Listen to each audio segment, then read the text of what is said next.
Good morning, everybody. All right, we're going to go ahead and get started so we stay on track. My name is Skylar Richards. I'm the Vice President for Institutional Advancement at the Nordic College of Osteopathic Medicine, and I'm a member of the Chamber Board and part of the Growth and Prosperity Task Force, and we're pleased to have you all with us. I'm here to announce our speakers for this morning's Business Development Breakout Session. Joining us today are Marlo Oaks, our State Treasurer, Cory Maloy, State Representative and owner of Maloy PR, which I personally believe is a great PR firm because he works with us, and Muriel Xochmitl, President and CEO of X Factor Strategic Communications. Please join me in welcoming our first speaker. Treasurer Oaks, do you want to start? Oh, Muriel? Okay, Muriel, you're up. Thank you.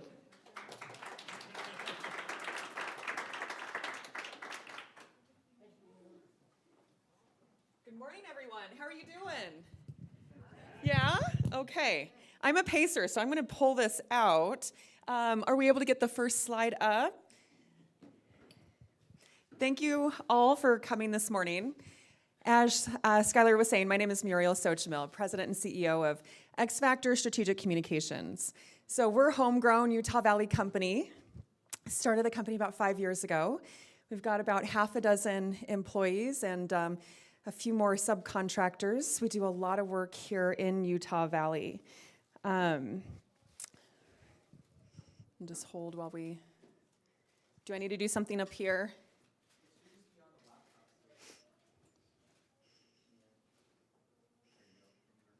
Oh, perfect, sorry. And then this is the clicker. Okay, perfect, so here are a few members of our team. Like I say, most of us live here in Utah Valley, so we are your neighbors. Our offices are headquartered at Innovation Point in Lehigh. And we have some offices in downtown Salt Lake as well. So, I'm gonna admit, I'm a total fraud. I'm originally from rural Oklahoma. I studied political science for my undergrad at BYU 20 years ago, and then development economics at Johns Hopkins in DC. If anyone were to go back in time and talk to the 16-year-old Muriel Van McLean, it was a much easier last name to pronounce, I would have never believed them if they said that I'm living in Utah and running a public relations and communications firm. Never would have believed it.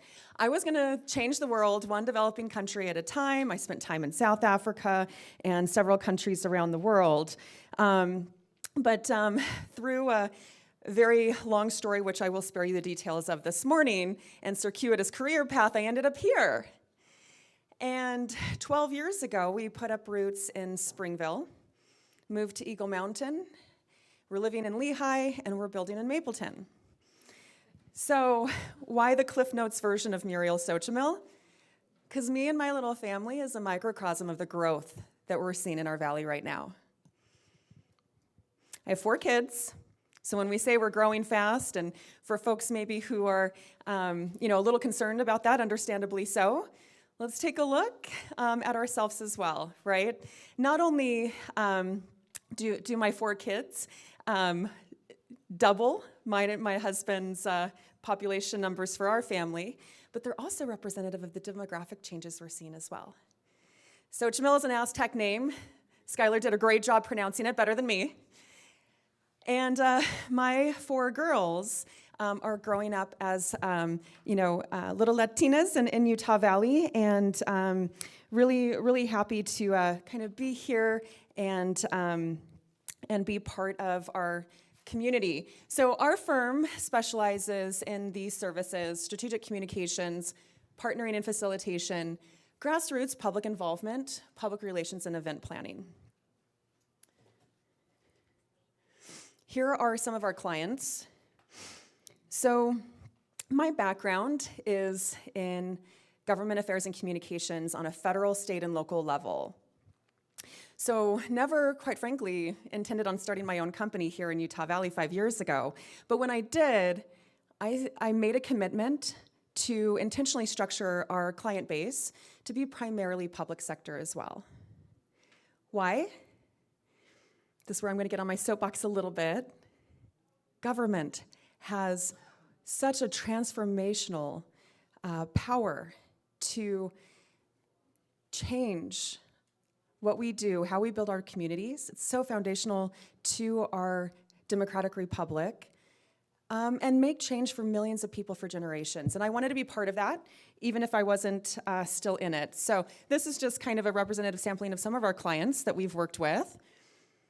And I'm going to, for the sake of time, since I like to talk, but I want to make sure these guys have ample time as well, really highlight two projects that this Utah Valley-based company really is helping with. We've had the opportunity to help on a number of projects throughout the Valley, and I just want to highlight two of them. They're going to be fundamentally different projects, but the overarching theme is the same: growth. How many of you here have heard of The Point?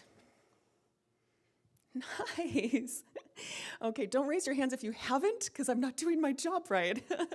No, so X Factor managed all the communications and public engagement for an entity that the state legislature created in 2018 called the Point of the Mountain State Land Authority.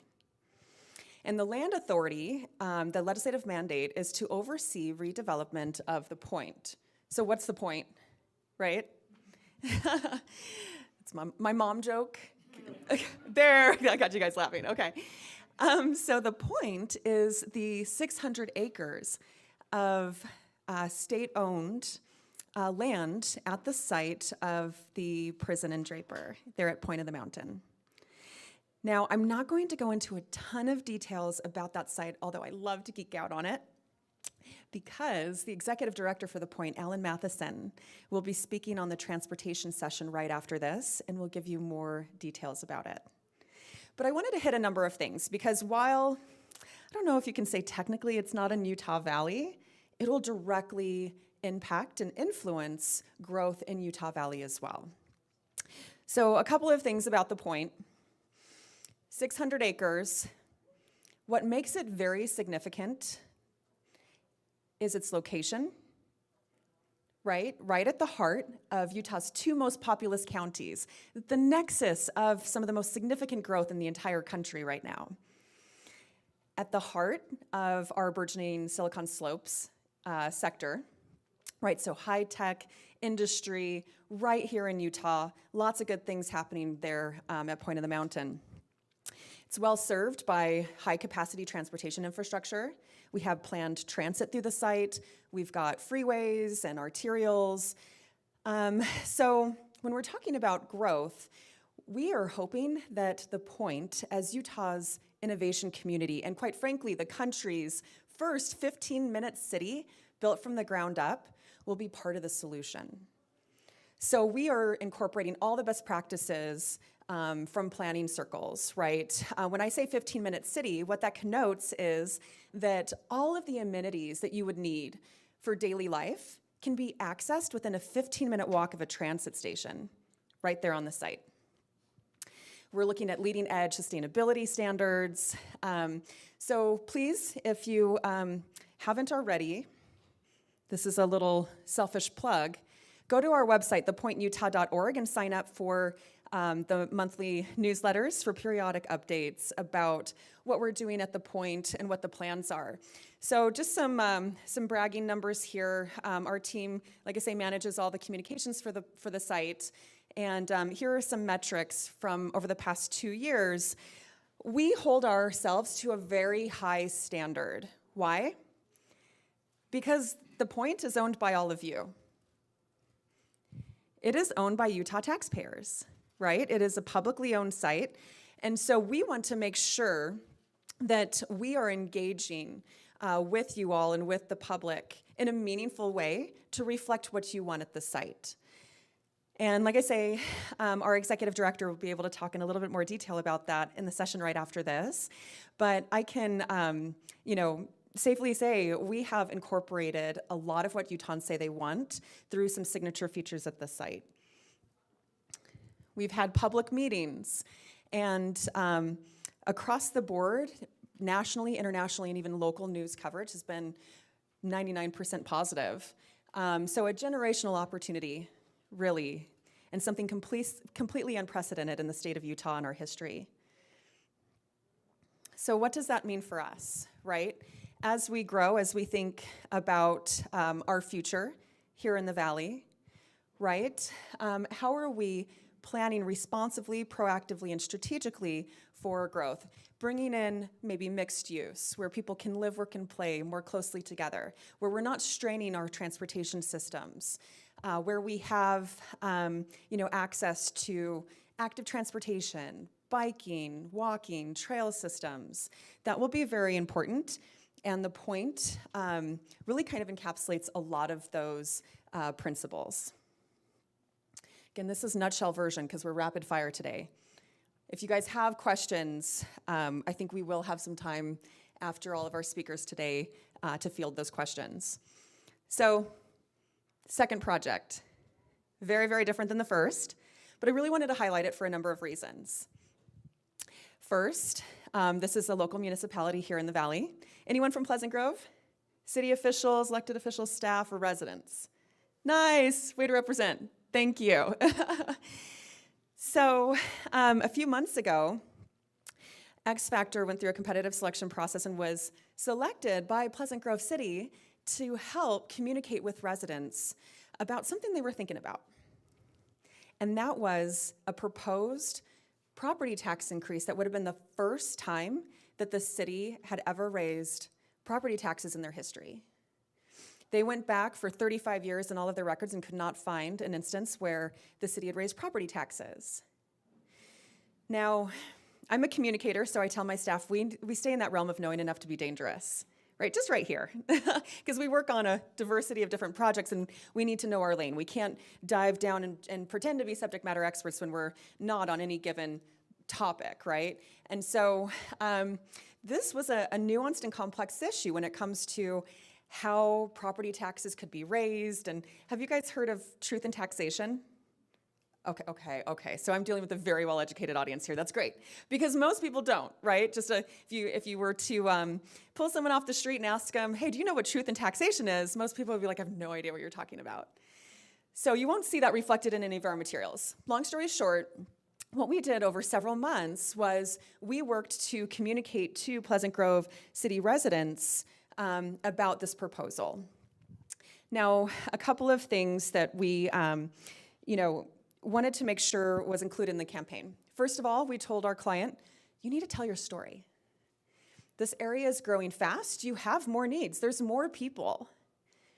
So tell that story. So oftentimes we dive right into the details of something, and you heard it this morning, we fight about that, right? Civility is lost, it's us versus them, and you miss out on that broader point. Like, what are we hoping to achieve here? What is our shared vision as a community?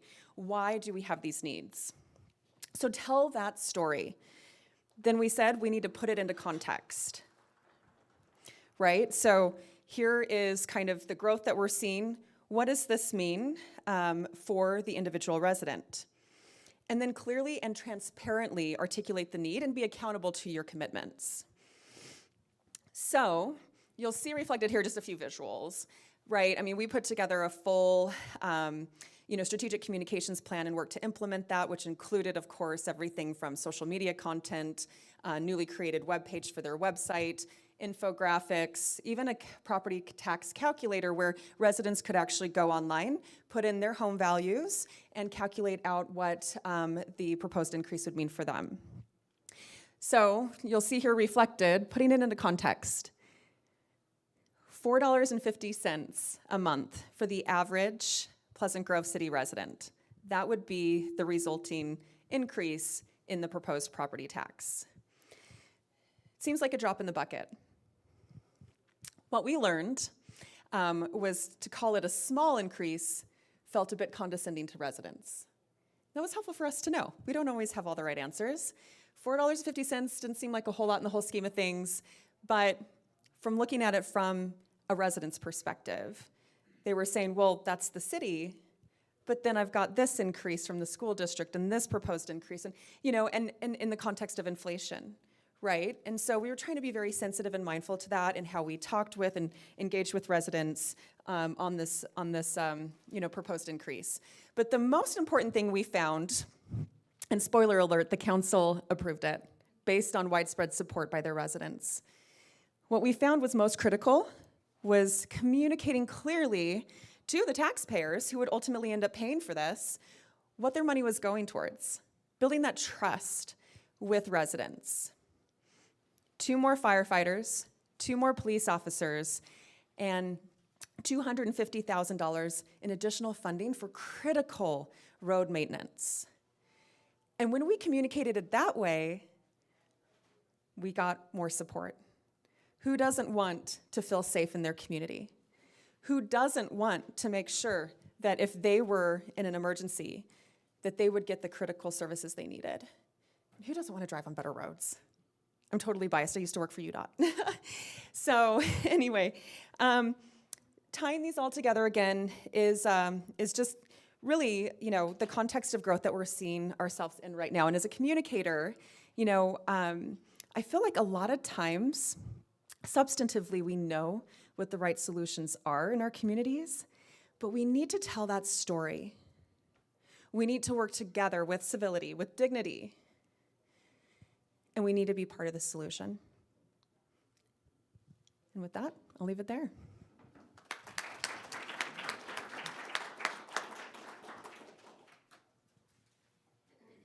Thank you. So if you have well, I guess I can go the first slide.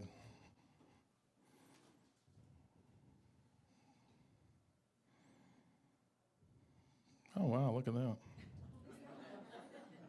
Yeah, okay. We'll just leave it on this. I'm changing what I'm presenting today because I have just a few minutes and I want to share what I think is the most important issue in the United States of America. It's affecting us in Utah, and it will affect all of you in one way or another. Last year, a business leader and I were talking. He's a leader of a tech company up in Salt Lake Valley. And they have a very important, large client, very large client from Silicon Valley, who came to them and said, if you want to keep doing business with us, you need to implement this in your company. Large tech company going into small tech company, telling them, here's what you need to do to remain a business partner of ours. Well, one of the things was 6 months paid maternity and paternity leave. And the company said, well, wait a second, that's going to bankrupt us. They said, well, we don't care. You still have to do it. Well, we have a higher birth rate in Utah. It doesn't matter. The small tech company had to drop them as a client as of this year. How does that help either company? This is coercive capitalism, and it is taking root in the United States of America at an unprecedented rate. It also goes by the acronym ESG, Environmental, Social, and Governance. Who is against the environment? Who's against clean air, clean water, all of these things, clean the environment, right? I mean, who is against that? Nobody. Social issues, right? Social justice. Who's against racial equality and these things that are under the social banner? The governance is kind of traditional corporate governance, things like that, but it can also get into racial composition of boards, things like that. So people will generally see the ESG in the marketplace looking at larger companies, looking at states, but it's in reality, it is infiltrating our entire economic system. A few weeks ago, I learned of somebody here in a smaller county who went to a local bank and was looking to get an SBA loan. But the SBA loan had green elements attached to it. They were, essentially, the SBA is looking to force this particular entity to implement green components into their project, which increase the cost. But if you want a loan at the lowest rates, suddenly now you have to implement an agenda. I talk about environmental social governance as a score that is often given to companies or even states now that measures compliance to a political agenda. But there doesn't necessarily have to be a score associated with it. It is a political agenda that is moving into the capital markets. If you want capital, you may now be forced to act a certain way, to adopt certain policies that don't have anything to do with your business. And in fact, they could be detrimental to your business. This is why I'm fighting ESG. The state of Utah has the best credit in the world. We have never been rated below AAA, which is the best rating any credit rating agency gives to a municipality or any entity. Not even the federal government can claim that. S&P downgraded the federal government in 2011, 2012, somewhere around there. Utah has never been downgraded. But that may not matter if we have a separate ESG score, because people in the marketplace can say, yeah, Utah has the best credit in the world, but look at their ESG score, right? Maybe we're extracting too much oil. Or S&P, when they gave us our ESG rating, they said drought is an issue. And I completely agree. Drought is obviously an issue, right? But if it is financially material to our ability to repay our debt, then it needs to be in the credit rating. And that's where this has always been. So if there is an ESG factor that is important to the credit of a state and the ability to pay back an investor, it belongs in the credit rating, not a separate score. So let me give you an example of a factor that they did not score us on: adverse publicity resulting in reputational risk. So this was at the end, this was a social factor that S&P has in the framework of ESG, and many of the rating companies, or the companies that rate other entities that are accessing the capital markets, they have something under the social area that's reputational risk, right? And of course, reputational risk can be a factor for businesses that they have to take into consideration. But when we start codifying it like that, adverse publicity, you're creating a motivation to potentially target entities to lower their ESG score. So for example, in the state of Utah, at the end of August, in this very county, we had a volleyball game at Brigham Young University. And what happened? There was one person in that crowd that was accused of hurling racial slurs at a player on the other team. Now let's assume that that was true and it really happened, and there hasn't been any evidence that it did happen. But one person in an arena now has painted the entire state of Utah with a brush of racism. In fact, a large organization came out and said, well, yeah, Utah does have a racist reputation. So now I'm talking to a room full of a bunch of racists, right? Because the state of Utah somebody in our state was accused of being a racist. And there was a lot of adverse publicity resulting in that. Now, I tell people around the country, there is no state in the union that has more reputational risk than Utah. For heaven's sakes, we're a bunch of former polygamists started this state, right? And we've had reputational risk ever since. Now, I can use that factor to drive a political agenda in the state. And there are other factors. ESG essentially has created, these are political factors in a lot of cases. If they're not, in the case of a state and our credit rating, it belongs in our credit rating, not a separate political score. So what we are seeing with ESG is the intermediation of outside parties, in this case S&P Global, or it may be MSCI or somebody else who's stepping in saying, here's how we're going to rate this company, and in order for this company to improve their score, here's what they need to do, and it's often political. So we are seeing the undermining of our constitutional form of government and the destruction of free market capitalism. Because in order to be successful, ESG has to capture as much financial power as it can, and that's what you've seen with this agenda. We've seen the largest asset owners, the largest investment managers, the largest banks have signed on to net zero climate pledges, and they're being pushed on social factors through the proxy voting process to drive this agenda through America. Now, business has always been involved in politics. The difference is, in the past, business funded lobbyists, they funded candidates, but they were respecting the political process.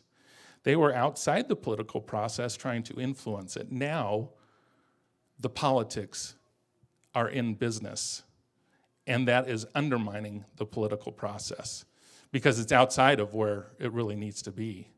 And so the sovereignty of the state is literally being impacted by ESG. Now, you notice that I haven't said anything about the underlying politics of ESG. That's because I'm opposed to the mechanism of ESG, not the underlying politics, because the politics need to be dealt with in our political arena. This is not something that state treasurers should be dealing with. A state treasurer is at the crossroads of politics and the capital markets. I'm a political officer, yes, but most of my job is in the capital markets. Politics needs to be in our democratically defined institutions, our legislative bodies and Congress. And we need to stop pushing politics with business. And that is destroying this country, and it is destroying our freedoms. And you will see coercion at businesses continue to grow until we stand up collectively and stop it. So one of the things I tell people that you need to do is, number one, if you see a business that is politicizing their business and you want to stop doing business with them, don't just stop doing business with them. You need to engage with them and tell them why. So, for example, Disney. A lot of people upset at Disney. Don't just stop, going to Disneyland or whatever it is. If you do, you need to tell them why, because they need to understand the marketplace and they need to hear a different voice. One of the biggest issues in the country today is the silencing of alternative voices. This country is great because we have a marketplace of ideas and a marketplace of securities, this free market capitalist system, but also our democratic process where we talk about issues in the public square. And we are seeing the threat to both of those. Because if you have the wrong viewpoint, you might get canceled. Now, let me tell you one of the most interesting, I'm reading a book. This is Hitler, A Study in Tyranny. Hitler could not handle debate. He had to have force, and it had to be his way. We are hearing the word crisis related to one of the environmental factors. This is a crisis. James Madison said, "Crisis is the rallying cry of the tyrant." If we do not allow alternative voices, we will never get the innovation, find the innovation that we need to address our most serious problems. Here's what Hitler told the Hitler Youth. "We have to learn our lesson. One will must dominate us, and we must form a single unity. One discipline must wield us together, one obedience." We have to be open to alternative viewpoints, or we are not going to have our freedoms, our free market capitalist system, our constitutional form of government. ESG substitutes that for centralized control. So with that wonderful message, I'm going to turn it over.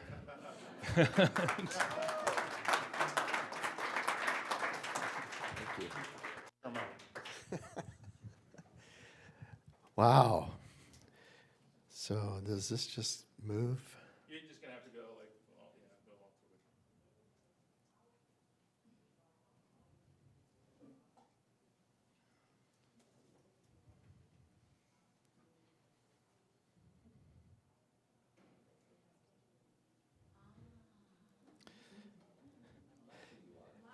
So those of you who know my history know that it wasn't that long ago I didn't have any hair, so I love this photo with my hair. Okay, so yeah, that was an interesting presentation. I'd like to say that they saved the best for last, but when you follow our treasurer and Muriel, I can't take that honor. But I do want to talk about a few things that I think really play into what's been said today and what factors into our business environment here in Utah. It's no secret that Utah for many years now has been at the forefront in the nation for business development and the growth of our state and our economy, and we've done a great job. So where do we go from here?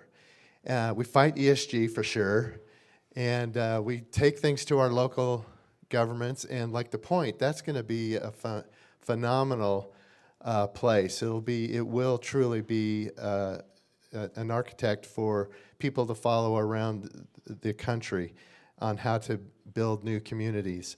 So it's going to be a great thing. But the thing I want to talk to you today about is where we take our business development moving forward. Our treasurer mentioned innovation, and that's what I'm going to talk about today. I had the privilege of running a bill a couple of years ago that created a universal sandbox program. And so let me tell you a little bit about what that is and what that means for business. If you think about the analogy of a sandbox, you might think of something like this. What I love about this picture, and think about it, is what are these kids doing in this sandbox? They're having a lot of fun, but they're having fun creating things out of sand. You know, they could be shifting sand, they could be building sand castles, they could be making pies and pie tins with sand and all kinds of things. Think back when you were a kid and playing in the sandbox. Some of you may have had a big sandbox out on the beach, or maybe one like this in your backyard. We had one in our backyard when I was a kid. It was just like this. And we loved it until the cats discovered it. But we're going to talk a little bit about that as well. But just think about it. These kids are having fun, but they're innovating. They're creating things in that sandbox. And our businesses are a lot like that. They're creating new businesses, they're new products, they're innovating. And the state is very interested in encouraging innovation. And over the past several years, there's also been a real movement to get out of the way of innovation and business with regulations. So this is called, what we created was called the regulatory sandbox, and it's called that for a purpose, because we're mixing two concepts. We want to see what kind of regulations really are needed or specifically that are not needed, and modify those. And I'm going to talk a little bit more about that in just a second. But as you're innovating, if you run up against something you weren't expecting, like a regulation that may affect your business or your innovation, you might have this kind of reaction. You see what they've been trying to do in this sandbox, and then they run up into this regulation. This regulation is probably mom saying, come on in, or maybe a cat showed up, I don't know. But the regulatory sandbox, as it was developed here in Utah, is developed to allow businesses to apply for the program, to take their innovation into the Sandbox program, and for 12 months they can decide, they can work on that without regulation. Now they have to determine what those regulations are, and they're waived for a 12-month period as they develop their innovation. There's actually two types of sandboxes. One's an industry-targeted sandbox, and Utah was at the forefront of developing those. We developed a fintech, a financial technology sandbox, for the same purpose, to allow innovation, and then also an insurance sandbox. Then the Supreme Court of the state of Utah also developed their own sandbox that they run in their judiciary branch. So we have 3 sandbox programs. 2 of them have been removed, the fintech and the insurance. And that was a bill that I ran last year that basically eliminated those 2 sandbox programs and folded them into the universal program that we created the year before. The reason being is the universal one was planned out better. It just was going to work better for everybody. So the universal sandbox is for any industry and any kind of business. So this is what a sandbox looks like, a regulatory sandbox. It's sort of clean, it's sort of sterile, and you can take your innovation in, eliminate some of those regulations that will affect you, and you can develop it. And one of the concerns that I'll just talk a little bit about with the Sandbox program is if I take my innovation in to the Sandbox, and all of a sudden I don't have to abide by certain regulations, I might be a competitor of that person, of that Sandbox person. It's like, well, that's not fair. And but the thing is, anybody can jump in. So if someone gets into the Sandbox program, and there's other people who do similar kinds of business models, they can also apply and be in the Sandbox as well. But the other thing you have to remember is someone who enters the Sandbox program is actually doing something with their innovation, and as it relates to the modification or elimination of certain state regulations, it benefits everybody within their space. So they're not just lifting themselves up, they're lifting up the industry that they play in. So that's one of the great benefits of the Sandbox program. So who is it for? Any size business or department that's innovating new products or services or business concepts can apply to be in the Sandbox program. It should work very, very well for our universities with their technology transfers from their universities to the public sector. Provides regulatory relief for startups and small businesses, which is really an important thing for entrepreneurs, women and minority-owned businesses, and others. And then it also really is beneficial to our disruptors, the people developing for the gig economy that are really kind of out of the box. They start developing new things where regulations that were passed years before could never conceive of. So it's good for those kinds of innovators. So how does it work? So if you have an innovation, your business or organization can go to the website right here at the Utah Office of Regulatory Relief, and there's an application process. So you fill out the application, and then Dane Ishihara, he's the director of the office, he will work with you to get all the information that you need for your innovation and your business. Then he also works with the regulators. So the state agencies that enforce regulations, the regulation that you're trying to avoid, they'll go and talk to those people and get their input. And sometimes they have input that supports a Sandbox, or it might not. But he works with everybody, and then it goes before the advisory committee, which I serve on, and then they present and we talk about it as an advisory committee, and then we make a recommendation based on that information. However, the committee does not make the final decision. That would be Dane in the office. The office accepts or denies the applicant. Then that regulation will be waived for up to 12 months, and then based on how everything's going, they can get an extension for an additional 12 months. At the end of that period, there's a lot of data that can go then to the legislature. It's like, well, you know, do we need to get rid of it? Do we need to modify it? Some cases, there might be times where we need to add a regulation, find something out. The important thing I want everybody to know is that it encourages innovation, it provides benefits to businesses in all the industries, gives us data, and creates a regulatory environment that's friendly for business.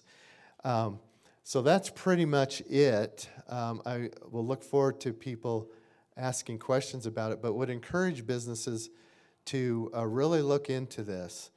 And because if you've listened to the governor lately, if you've listened to our treasurer and to our other government leaders and officials, there's a lot of talk about certain key aspects.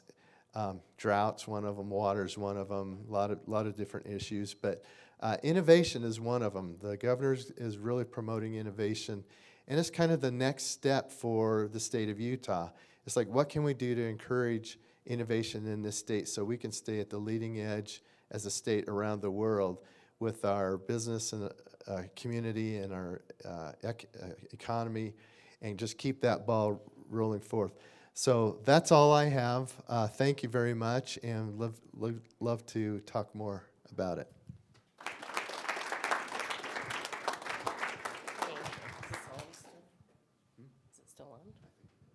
Okay, so we have a little bit of time for questions, and we've got a microphone that's going to come to you so our speakers can respond. Thank you. This question was for Representative Maloy. Could you give us an example of like a business using this sandbox and what kind of regulation it would free them from, and what? Yeah, I just want to try to tie the idea down to something that I can relate to in reality. Great question. The one of the more recent ones is a company called TowPro, and they've developed this application. The best way to describe it is sort of like an Uber application, and it's for towers and communities who have to call in towers to clean up wrecks off of roads. So in the state of Utah, there's a regulation that towers cannot increase fees that they charge to their customers.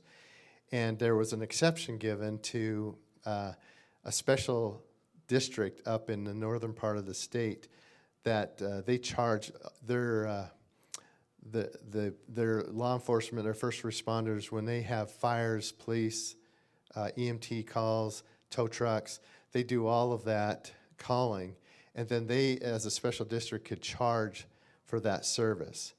And but there was a regulation that needed to be eliminated for TowPro to implement this, because the towers, except in that scenario, cannot increase fees. And so they, in this business model, there was a fee attached to the tower being called by like a city. So the city would call the tower, and they'd use this application, and they would see who's available and who was next on they call it the rotation.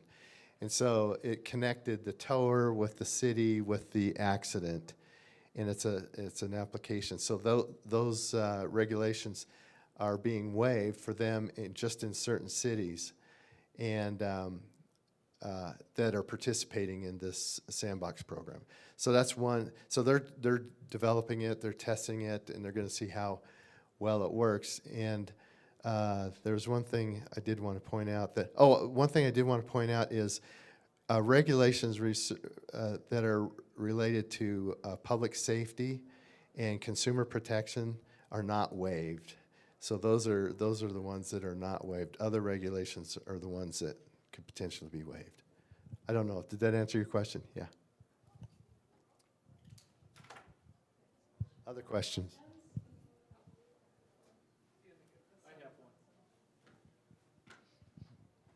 So is there anything, this is for Marlo, is there anything happening legislatively, or are there any lawsuits pending nationally or locally that are addressing business concerns around ESG?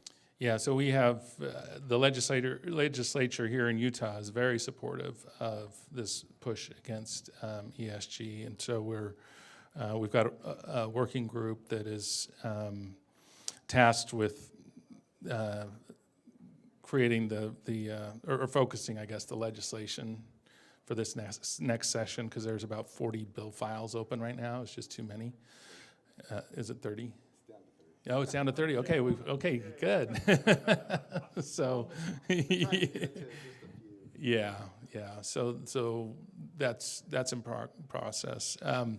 We also, I think there's an investigation into S&P Global that Texas initiated with several other attorneys general, and then an investigation into BlackRock by several organizations.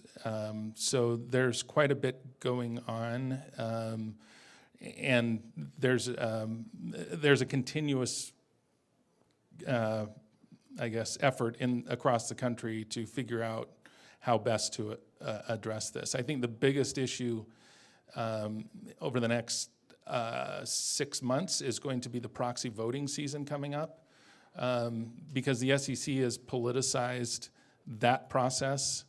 And anyway, I'm putting together an op-ed on that, just trying to wrap my head around it. But that's where the biggest battle is that most people don't see, because shareholder activists were emboldened this last proxy season.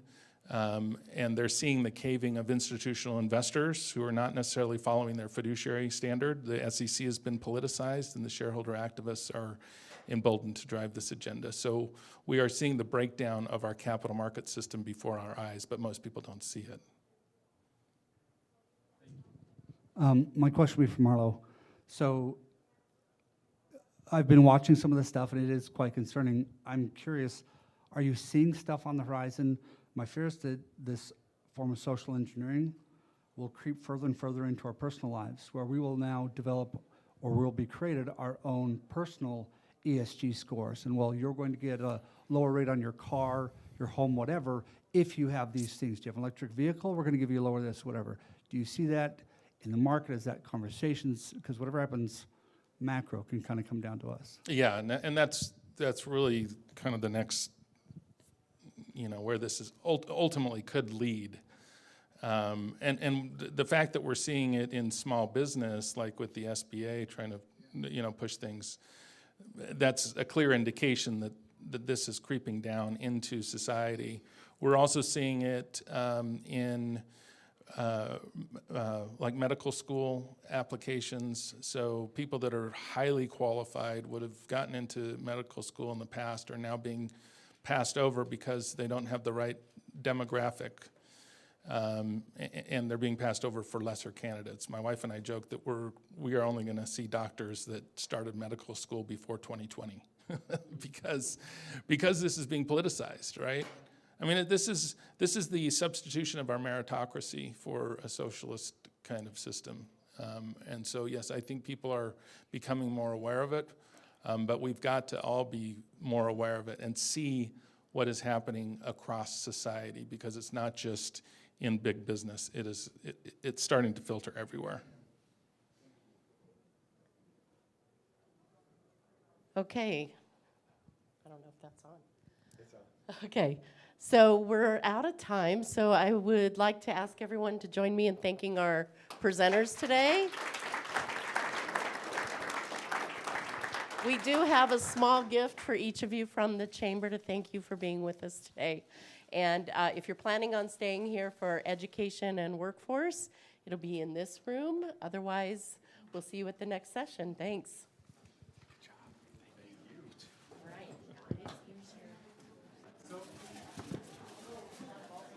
Close.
All right.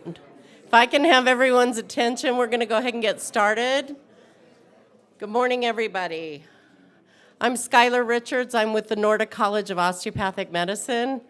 More importantly, I am on the Chamber Board of Directors and a member of the task force for today's summit. So we're delighted to have you here.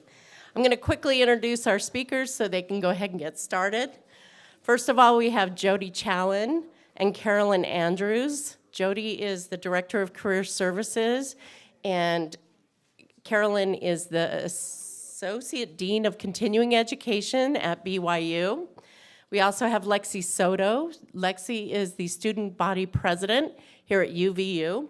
And then we have Bruce Kusch, who is the President of Ensign College. I'm saying that right. There you go. And with no further ado, let's have Jodi and Carolyn join us up front. Thank you.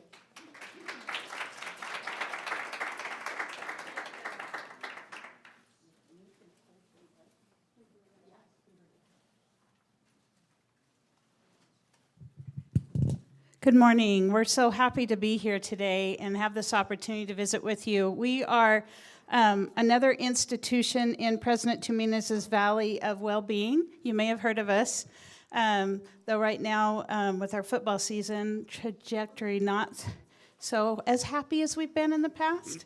But today we wanted to visit with you about what Carolyn and I both see as a future of higher education and the partnership that we need to have with you. So to begin, this is a little bit of us, want to just share with you, okay, we'll get to it. So when BYU was first started over 100 years ago, the goal was to offer a new kind of education.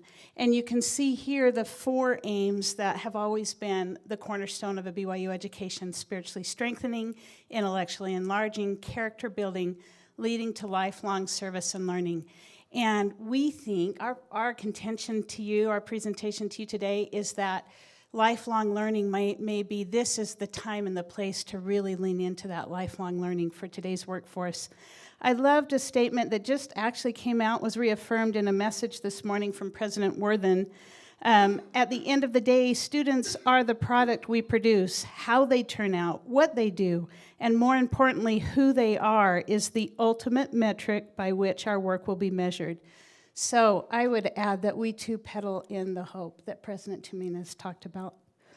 So Dr. Michelle Weiss, a senior research fellow at the Clayton Christensen Institute, recently wrote a book about long life learning. And flipping that phrase just a little bit, we're living longer. Every decade we have added weeks and months onto our life expectancy. And with that, we are adding a longer work life, which means more work experiences. And with that, we need to plan for a long life of learning. And right now, we're oriented to a front loading of education, right? 2-year, 4-year, 6-year degree proposition right at the beginning of our careers. But with this reality of having a longer life, we need to orient our education to be coming in and out of it more frequently throughout our lifespan. And there are jobs that exist today that did not exist a decade ago. And we will continue to need to sharpen our skills. And Carolyn's going to talk a little bit about that process. Hi. So I'm going to just review the phases of lifelong learning or long life learning. Our first phase, of course, we're all very familiar with. We all went through it, our basic education. At BYU, we have BYU Online High School. It's a 4-year diploma, and we focus on knowledge, skills, and attributes. So we help our students learn all of those as they go through the curriculum over those 4 years. When we get to higher education, we have a broad education, and it's an informed citizenry. And I think that the one thing that education is, this is really truly where we learn how to learn. This is a fundamental part of what we do in higher ed, and it is critical. It's a critical skill that our students need to be able to acquire while they're there. Sometimes they get specific training for their career at this point. But we look at it as a broader time where we get to know other people, diversity, people from other parts of the world, and really truly expand our horizons so that as we go forth, we are able to interact with people of all cultures and backgrounds. So we hear a lot about upskilling and reskilling. We'll focus on upskilling first. And that is really to meet the new workplace demand. So that's your current role, and you're just rising within your current role. Now, we know that that's going to take a lot, and you don't have time to go back to university to get those skills. That's going to take you applying those learning how to learn skills and do it as you're working full time. And so again, that breeding time of learning how to learn is critical. The reskilling is acquiring a completely different set of skills. So this is where technology has changed and our trajectory has changed. Our business may have changed. And that is learning how to learn things that don't even exist. And so a lot of times that's learning on the fly, if you will, with your coworkers and moving on like that. And so what we have been seeing in the literature, what other universities are doing, and also is under Carolyn's purview to a degree, is providing opportunity for individuals to continue building those skills and having more of a skills focused. Changing the paradigm from I'm looking for this major, which has been a convenient way to identify a set of skills, to looking for individuals who may have developed those skills in a completely separate experience than what they're studying, and focusing on skill recruiting and competency development. And we need your help. We need to be in conversation with you, our business partners, regularly so that we are providing the training, the opportunities for our students to develop these skills and competencies. A national organization that a lot of universities are associated with, and employers, the National Association of Colleges and Employers, have been surveying and talking with employers for more than a decade about what are the top competencies you need in a college graduate. These 8 competencies have consistently been listed for over a decade, and they change sometimes in terms of which is the top this year, which has fallen to 3rd this year, but consistently this is the group of skills that employers say. I know I have heard on more than one occasion employers say, I can teach you how to make widgets, but I can't teach you how to be. And providing students the opportunity to, as another said, fail early, fail with their roommates, fail in an internship experience in some of these areas is where we need to have tighter partnerships with our industry partners so that they can be developing these very transferable skills that they are going to need over a course of long life learning. So what is BYU? Oh, before I get to that, I'm going to turn it back to you. Okay. I love this quote by Albert Einstein. You can't use an old map to explore a new world. In other words, you need to use a GPS for 21st century learning skills. And of course, not just our learning skills, but our work and our careers. So what BYU has had underway, that President Worthen put in an initiative 5 years ago, there's been a lot of fundraising around it, is called Inspiring Learning. It's learning outside of the classroom that we hope has been designed to bring in inspiration, new ideas, and innovation And you can just see across the bottom, these are a number of the categories. There's literally been thousands of opportunities that our students have participated in. Last year, over 9,000 students completed an experiential learning opportunity, and another 3,500 completed an academic internship. So it's been a serious initiative. It's been embraced by our faculty and our students. And there's a lot of wonderful stories that have come from that. Okay, 21st century higher education, learning how to learn. So we've identified in our research some essential skills for lifelong learning, and these are the skills that we hope to help our students develop while they are here at BYU. There are 4 subdomains: locus of control, that's perceived control of your education, so I have control over what I'm doing. There's self-regulation, efficacy, and that's where I can self-regulate. I can control my thoughts and behaviors. I can get to my coursework, get things done on time. I can study and whatnot. Communication, being able to communicate with classmates, group members, and instructors. And then the technology, being comfortable with the common technologies that students may need in online courses.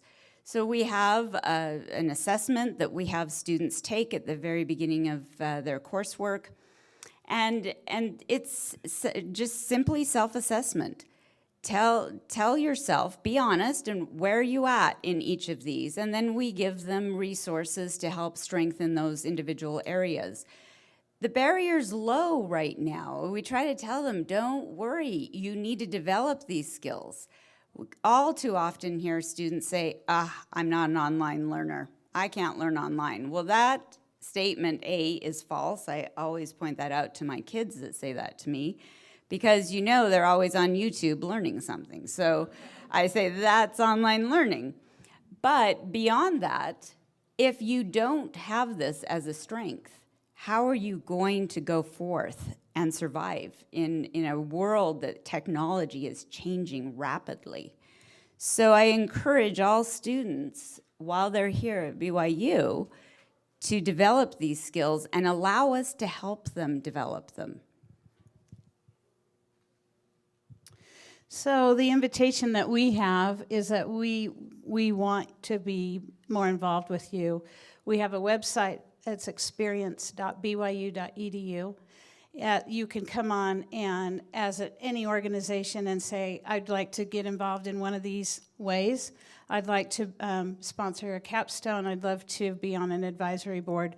And our hope is that we can increase involvement of all varieties of providers. Had a great conversation with someone just out in the hall with Habitat for Humanity, who's looking for some art for humanity opportunities. So there isn't anything that isn't on our radar. We're training students across a variety of subjects, and we want to work with you so that we are preparing students for the workforce for the future. I'll just quickly mention here, we need to be mindful of the gap. I loved a statement that President Tuminez had on her presentation this morning. We take care of what we understand and pay attention to. And there is a national organization that tracks internships across the country and has found that individuals with diverse backgrounds were completing paid internships at half the rate of their white peers. And those paid internships lead to paid job opportunities. And so if we're having a gap at that early entry point, then that gap is going to continue with them. So, and again, the opportunity to develop the skills that they need. So we're monitoring that on our end, and we hope that you're monitoring that on your end as well.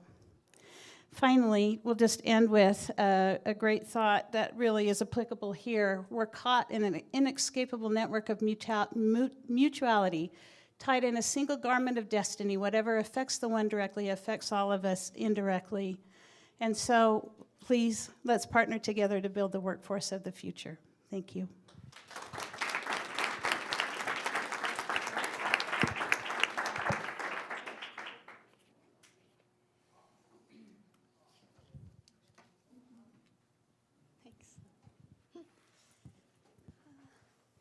I think it's really fun that there's a bunch of people representing like a different school, and now it's my time to fangirl about UVU.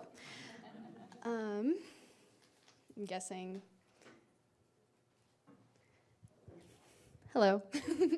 My name is Lexi Soto, and I feel like all of you guys have been here. Oh, my slides. Oh, oops. Dang it, they were really cute too.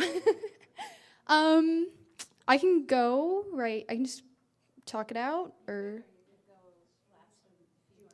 oh, we can switch. They're really cute, you guys. Perfect. See, we're adaptable here. We love it. Okay. Thank you. I'm a poor substitute, but I'll do my best.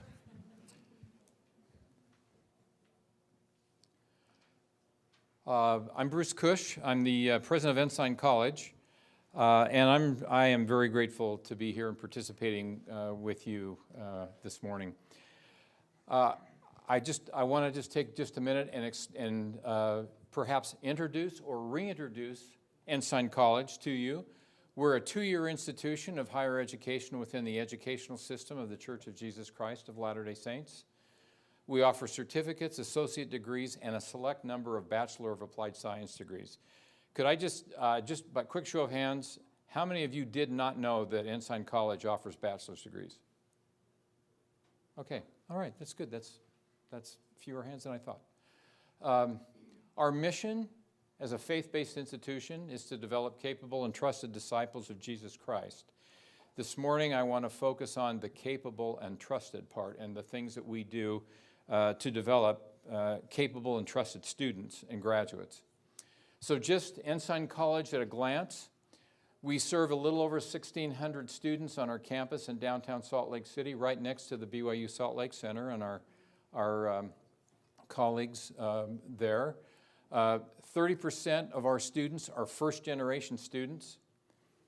We have students from 70 countries on our campus, and 60% of our students are multicultural.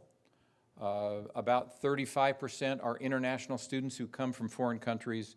The remainder of that are multicultural students who are here in the Wasatch Front. We are serving currently about 5,000 students this semester online in 120 countries around the world through our relationship with BYU Pathway Worldwide. That just started a year ago, and we believe that in the next 2 or 3 years, we'll be serving somewhere between 9,000 and 10,000 students a semester online with our applied curriculum.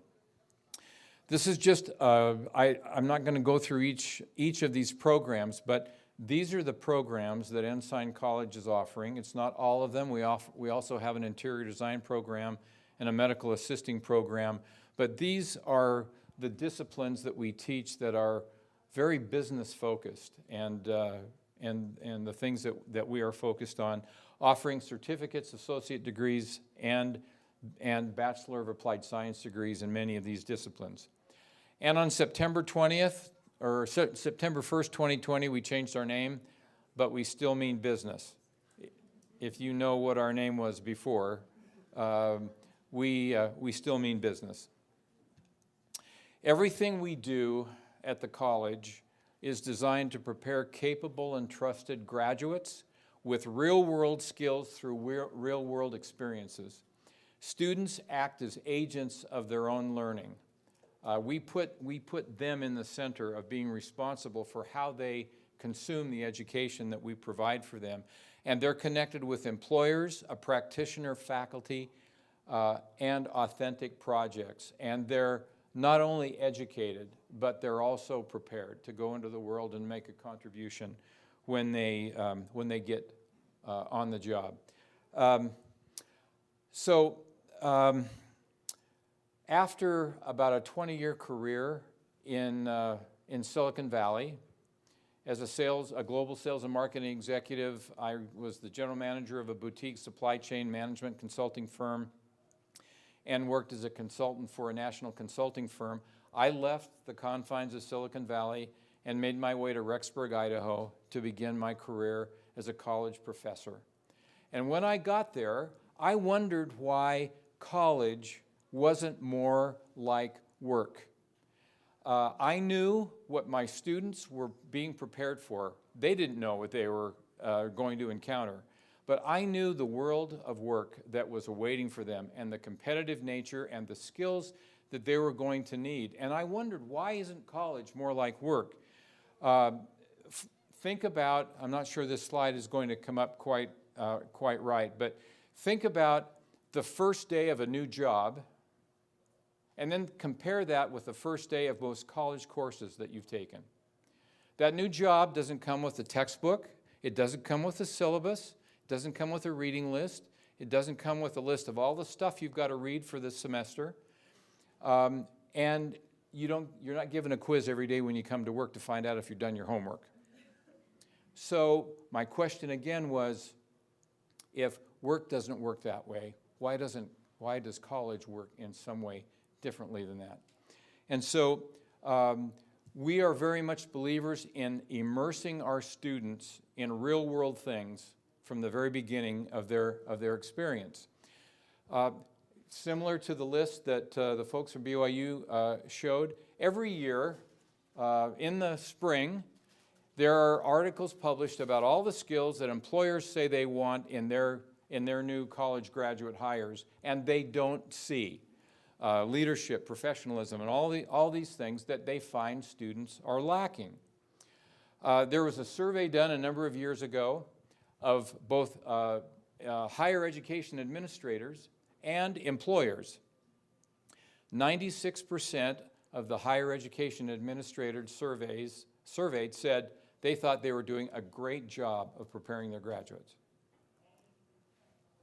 11% of employers thought that. Another survey asked 500 hiring managers about graduates' preparation in important workplace qualities, and 87% said that the most important quality was the ability to apply real-world skills and knowledge. But only 39% of the graduates were prepared to do that. Now, the gaps in those two surveys, in those two studies, are stunning to me. And frankly, in some ways, I think they're an indictment of higher education around the country. Clearly, we heard evidence today from President Tominas of the wonderful things UVU is doing, and also the great things that BYU is doing. And we think things that Ensign College is doing to close those gaps. But employers all over the country are finding students who finish an education and they're not ready for work. And those are gaps that I think we have to address, and I think there are ways to do that. At Ensign College, we have what we call college-wide capabilities: professionalism, teamwork and leadership, communication, technical skills, and problem solving. Those skills are integrated into every course that is taught on our campus. They align with our mission statement. They are employer advisory board informed. We call it a program advisory board for every one of our programs that invites people from the employment community to come and participate. Our graduates acquire these essential skills and students exercise choice and agency. Now, this is the student experience on the first day of an accounting class, where students come in and they're told, welcome to your life as the accounting department for XYZ whatever company. They come in and they're given a shoebox full of receipts. And they go through these receipts and they're told you need to create the last quarter's financial statements because they haven't had an accounting department for a while. So they're going through this, and they learn accounting by doing accounting. And there are other experiences that are just like this.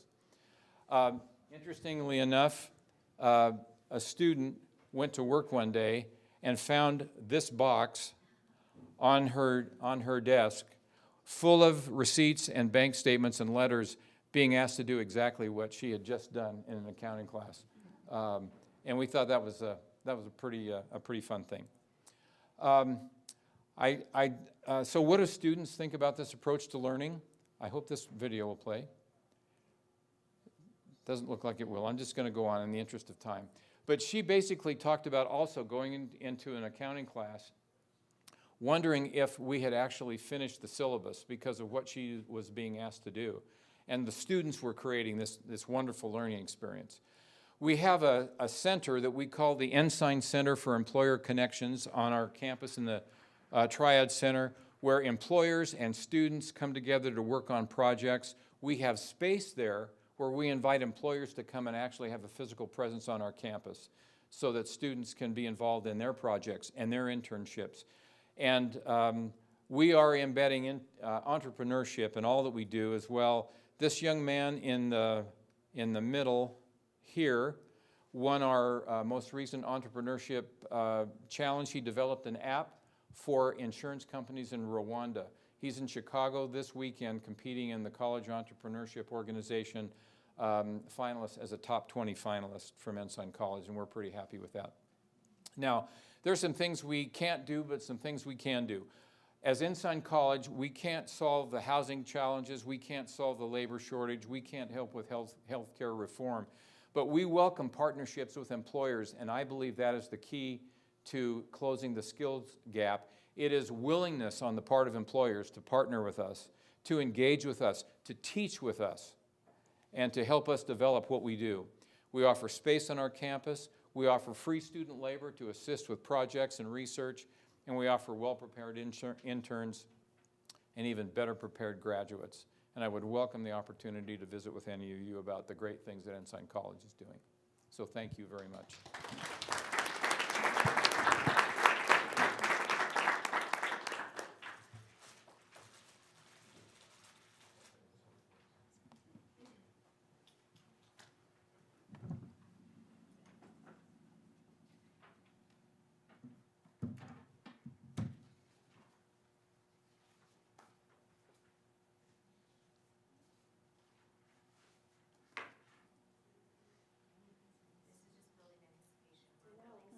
Hopefully I'm worth the wait.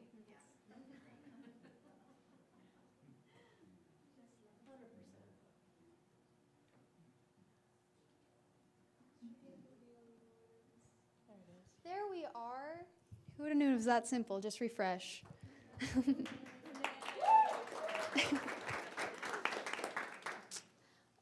awesome. Thank you so much. Well, I already used my opening joke, so we'll just get right into it. So I hear you guys have been here since like 7 in the morning. It's been a long day, so I just thought it would be very fun, reflective, just, again, fangirling about UVU. So the growth here at UVU, the seeds it plants in our high school students and the trees that grow here in our graduates.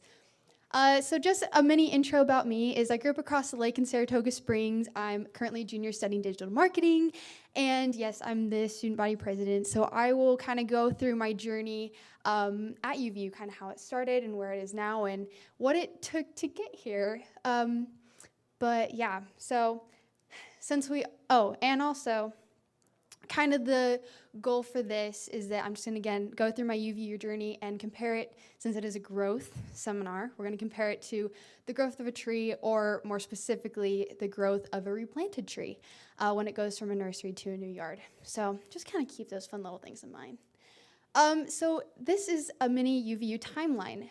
Spoiler, was not this simple. It was not a stagnant line. There's so many ups and downs, twists and turns, all the kinds of craziness.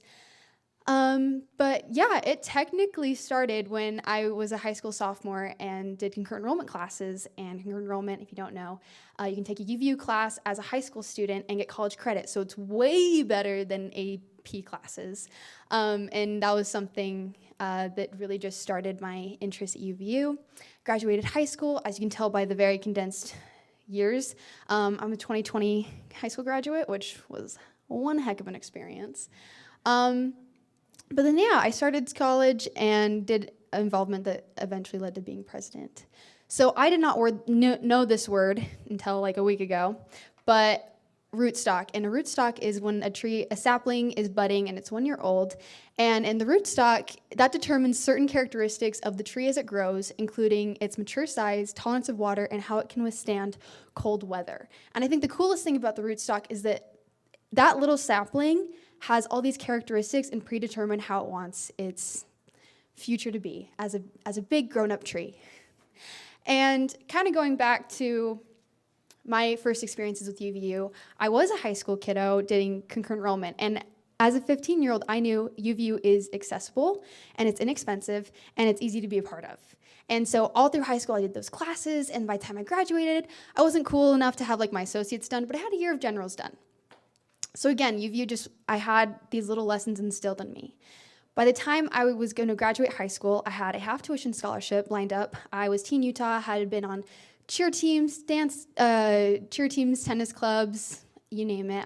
I love being involved, and I love just working hard. And both my parents graduated college. My dad's first generation story always inspired me, and my mom and I always have amazing conversations on how important it is for women to go to college, graduate college, because it does so much good for them, and actually it translates to a lot of good in the home as well.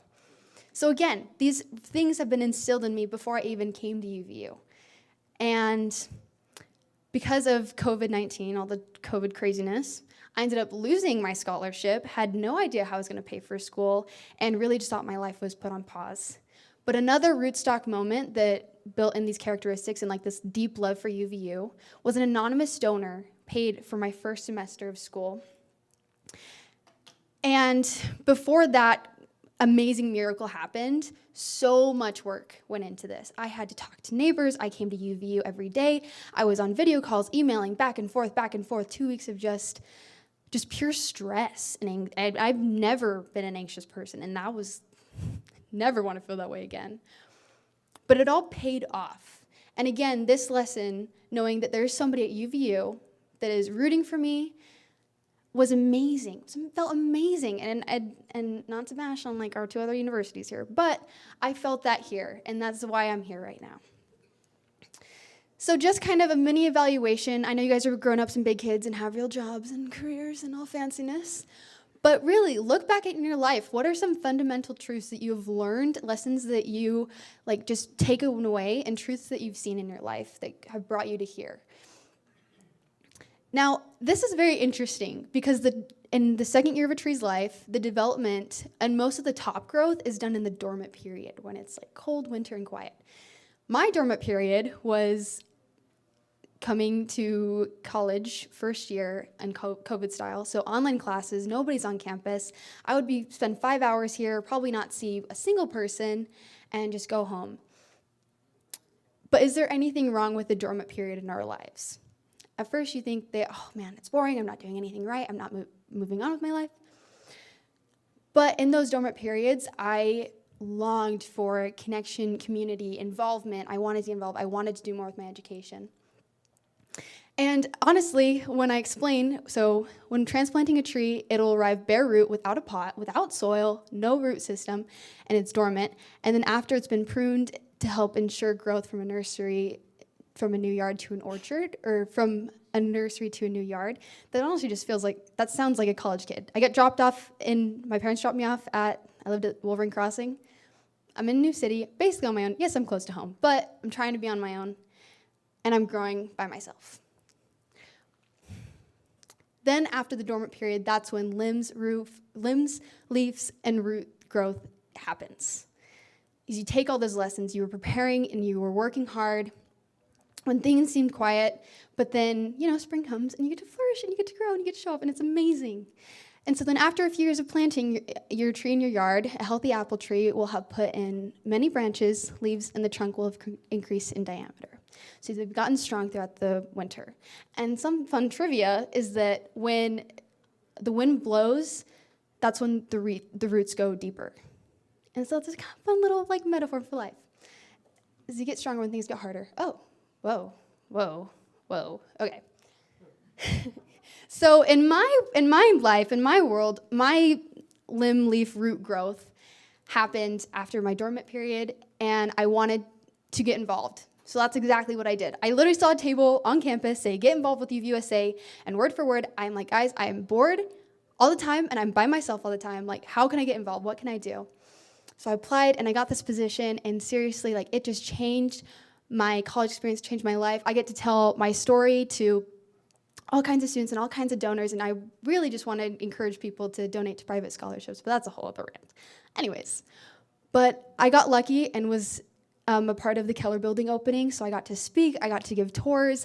I even put together a team of department reps, so a volunteer committee, and it was just so cool just to kind of work through others and give other people an amazing way to get involved. And I even was invited to like a national conference. So Burgess Owens is actually in that top right corner, so I might try to bug him and see if he remembers me, but I don't know. Being business senator led to president, and of course there's a million other things, but when I was business senator, the work I did, I talked with deans, and it was deans and administrators that encouraged me to run, and then it was the students that made my dream come true. But I don't know, everybody asked me, what did you do as a student body president? And I even had somebody be like, I don't even know we had a student body president, and I'm like, I don't take that personally, but I understand. But I've been able to do so much and get so many people involved. I love my council so much. The fact that I'm able to give 22 students full tuition scholarships and give them leadership opportunities, and again, just working through others. I had an amazing experience to go to Israel with a bunch of other student body presidents for leadership, fun stuff. And literally the first month I was president, I put together a fun run for Ukraine, which raised, I think we raised like $7,000, which is really cool. And then, yeah, just personal stuff. I want to prioritize the on-campus college experience. I've been able to advocate for a transferable credit curriculum and really just promote scholarship opportunities, which is something I'm very passionate about. So technically, 5 to 6 years, you're an established tree, and I'm hoping to feel established by the time I graduate. But I know I'm going to feel that way because through UVU, I've been able to attend higher education and have a great education. It was through UVU that I got my first digital marketing internship, and it's through UVU that, being president, I get to experience people management, project management, being a spokesperson, and kind of getting that professional experience and getting to share that with others. So it says when your tree is established, it will have developed a regular routine when to grow, when to produce, when to rest, and may begin to regularly bloom. And so I know we're always going to continue to grow. You're never done growing. So again, just reflection of what ways are you trying to grow? Through education, through your network, or even through your contributions. And there's 4 good ways to contribute in, I don't know, just like in life and work. When you learn to contribute dependently, when you have that open mind to learn, when you know how to contribute independently, when you know your job, know how to do it. And that's where most of us start, is when we think, okay, I know what I'm doing, and I'm just gonna keep my head down, and I'm gonna do it. But the next step to take is to learn how to contribute through others, when you can see others' potential and help them out and give them opportunities and seek out great people to work with. And it doesn't stop there. When you know how to contribute strategically, when you can see what's wrong, you can fix the problems and know how to fix it. But if you know how to fix the problems but you have nobody to help you, then those problems stay problems. So again, those are just ways we can grow. And yeah, that's everything for you guys. Thank you.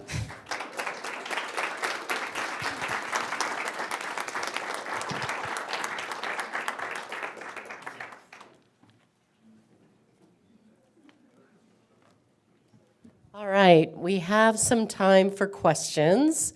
So we have a microphone that we can bring to you. If you just raise your hands, you can ask questions of any of our presenters. You're fine. Let's see what. Thank you for those presentations. So first, Lexi, I own an advertising marketing agency, and we want to offer you a paid internship, okay? Okay. You're phenomenal. Show me the dotted line. I'm coming over. So anyhow, great. You must feel like a proud parent when you see students perform like that. That's incredible. But thank you for this dialogue. It's so important as a small business with about just looking at how we can collaborate with higher education institutions to ensure that graduates are coming out with real tangible skills that we can plug in and immediately put into action. because it's obviously great for us, great for our clients, and great for them as well. Bruce, at Ensign College, I know that's one of the efforts that you guys are trying to do. So I know you shared a couple things, but what's another tangible way that either you guys are helping your students connect with the business, or reverse, the business community can connect with you guys? Sure. So we had a career fair a couple of weeks ago. We brought in some speakers that were on one-on-one time with our students. But we have this Ensign Center, as I mentioned, for employer connections, with space for employers to actually locate on our campus to engage students in projects. They don't have to be paid things. So we do that in our, for example, our business strategy classes. Every section of a business strategy course is involved with a project from an employer. So an employer comes in and says, I have this problem. I'd like you to help me solve it.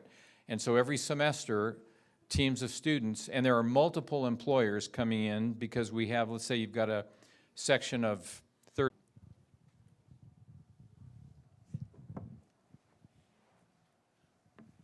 Hi. I'm pretty loud anyways. I don't know if I need a microphone. So I just have a quick question. So I feel like we talked a lot, or each of you talked about kind of how the landscape is changing for education, and it's a lot more skill-based and other things. And something that I think that's really important is the concept of being able to accept failure and to recover from it, sort of that resilience. How can we better do that for undergraduate students? Because I feel like I have a master's degree in communications, and I feel like my master's program was so much different than my undergrad experience, and I feel like that was truly what education is supposed to be about. But in undergraduate, there's so many students in it that I feel like we can't do that for everyone. We grade on a curve. We do all these things that kind of set people up to not be successful in the workplace. So how can we change that? That's a really loaded question, sorry. So that's a great question. So I have said, and I'm serious about this, if at Ensign College there was never again a lecture in a class or a multiple choice exam given, I would consider myself a successful president. Because I don't believe in either one, personally, just generally. But that's what works for us. The other thing that I strongly believe in is iterative opportunities for students to learn and to prove and demonstrate their mastery. So at Ensign College, students decide how they're going to demonstrate mastery in the content, and that's part of what teachers and students do very early on. They decide how they're going to demonstrate mastery. I'll give you an example of something that I did when I was teaching our business strategy capstone at BYU, Idaho, that I think was very powerful and very effective. I gave students choices on case studies that they could do an analysis of, and they would have to write an analysis as if they were a business analyst. And they were given a little bit of guidance, but what they did not know is that I knew that probably almost all of those students were going to get a really inferior grade on the exam, just based on history. I knew what they were going to do. So it was a 200-point assignment, and the average score was 140 generally amongst, so students were getting like C- and Ds. And I had many students say, this is the lowest grade I've ever gotten in my entire life at BYU, Idaho. And I said, well, you've never had me in your entire life at BYU, Idaho, so this is a different experience. So, but what they did not know was that I was going to give them a chance to redo the assignment. And so I said, okay, look, I know you're not happy, but this was a learning experience first. And so I'm going to give you the next 2 weeks to work on your submission of this analysis. I'll give you any counsel, I'll give you any guidance that you'd like. I'm going to allow you to redo it, and I will regrade it, and it will not be an average grade. And the second submission's average score was 190 because students had a chance, and they knew that the first time that was somewhat of a failure wasn't going to be a failure. And I personally do not believe in zero-sum game exam philosophies. That's just me. Doesn't work in every setting. I'll just echo that. At BYU, we have a very similar example, and my colleague formerly in the business school can help me if I get the facts wrong here, but our accounting program, we saw gaps in performance of students of various demographics, and they restructured their curriculum to do that very thing so that they could retake an exam.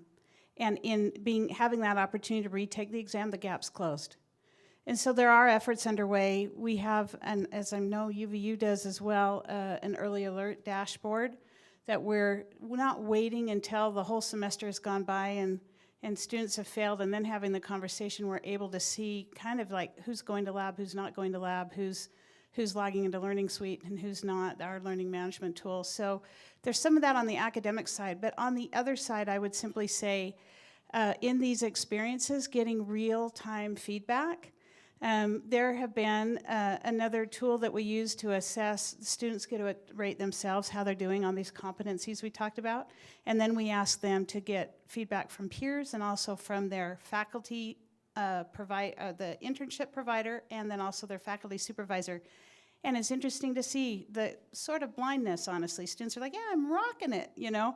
And then they get feedback from a provider, an experienced provider that isn't quite there. And so I think the more we are getting students out and doing and then having the opportunity to have a conversation is helping them in a very safe environment to realize some blind spots and to help them as well.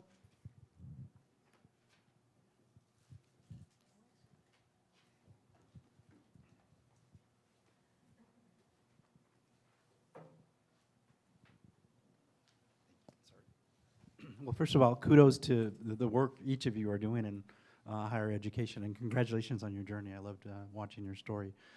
My question is, most of my recent experience was in a K-12 charter system that really is, the foundation of it is project-based learning. So it's really encouraging to see that at the university level, but in my humble opinion, or not so humble opinion, it really begins in the K-12.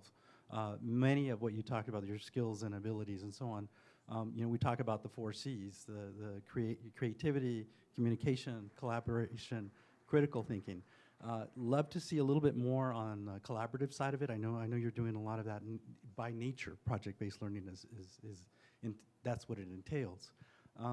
So my question really to each of you, beyond those CE courses, what are your network pipelines to you know, instill these abilities so that the kids come to you not with this huge gap, but with, again, at least a head start toward project-based work?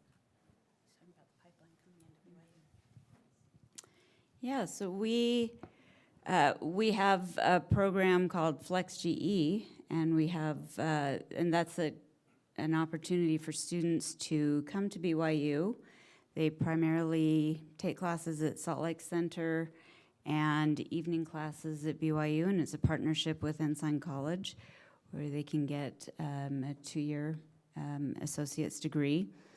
And it's in that element that they are given extra tools and to strengthen their abilities, and they're able to then apply to BYU or any other institution to complete their 4-year degree.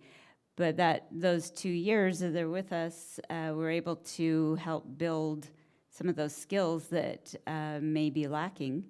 And it continues to be a very positive thing. Students are really experiencing some great outcomes from that.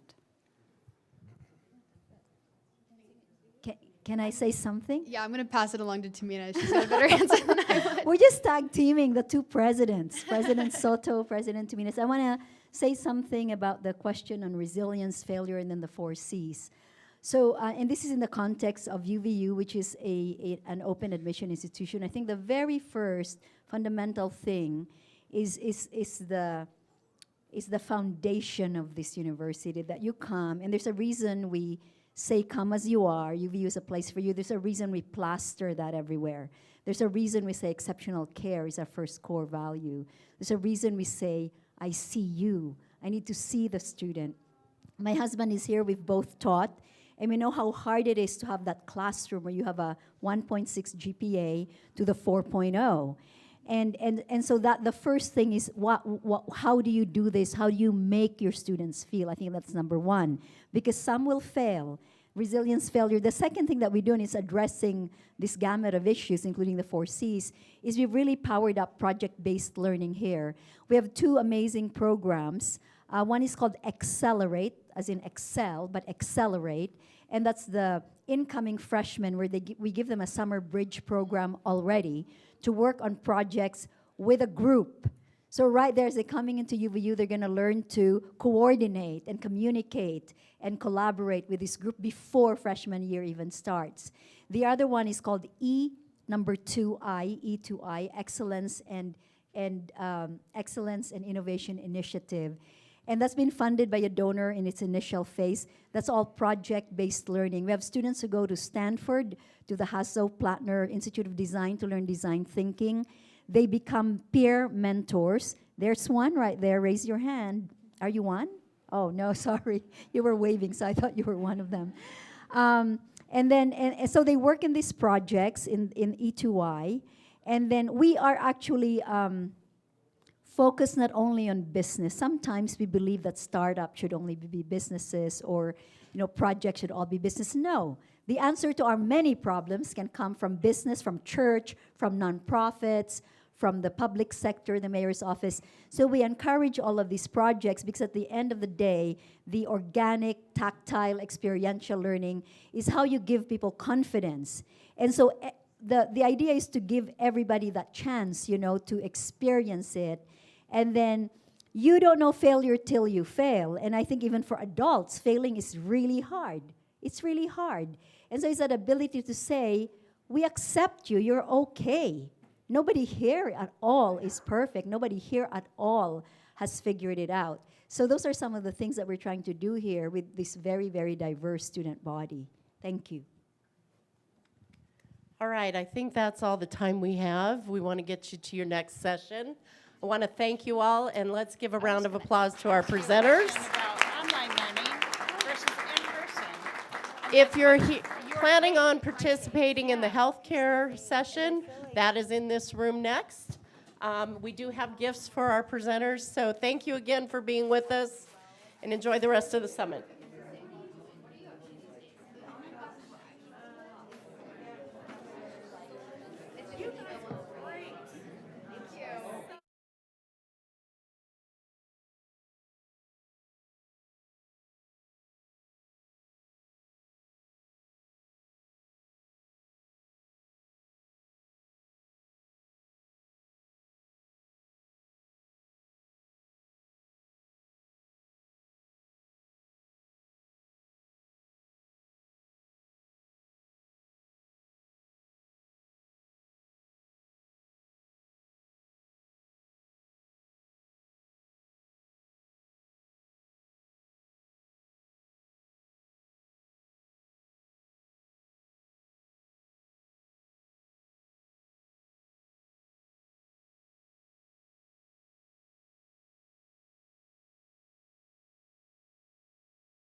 Everybody, it is still, no, good afternoon.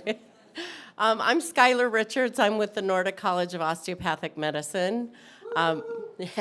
More importantly, I'm a member of the Chamber Board. Woo, woo, woo. Yeah, and a member of the task force for today's summit, so thank you for being with us. We have some great presenters here for the Healthcare Rapid Fire. I'm going to introduce them, and then they'll each come up and give their presentations, and there will be time for questions at the end. First of all, we have Dr. Donna Milovitz. She's Executive Director of Regents Blue Cross Blue Shield of Utah. Then we have Dr. Kara Guilfoyle, who is with Mountain Point Medical Center, which is part of Steward Healthcare. And then we have Scott Barlow, CEO of Revere Health. Thank you, and we'll have Dr. Milovitz come up first. Please join me in welcoming them.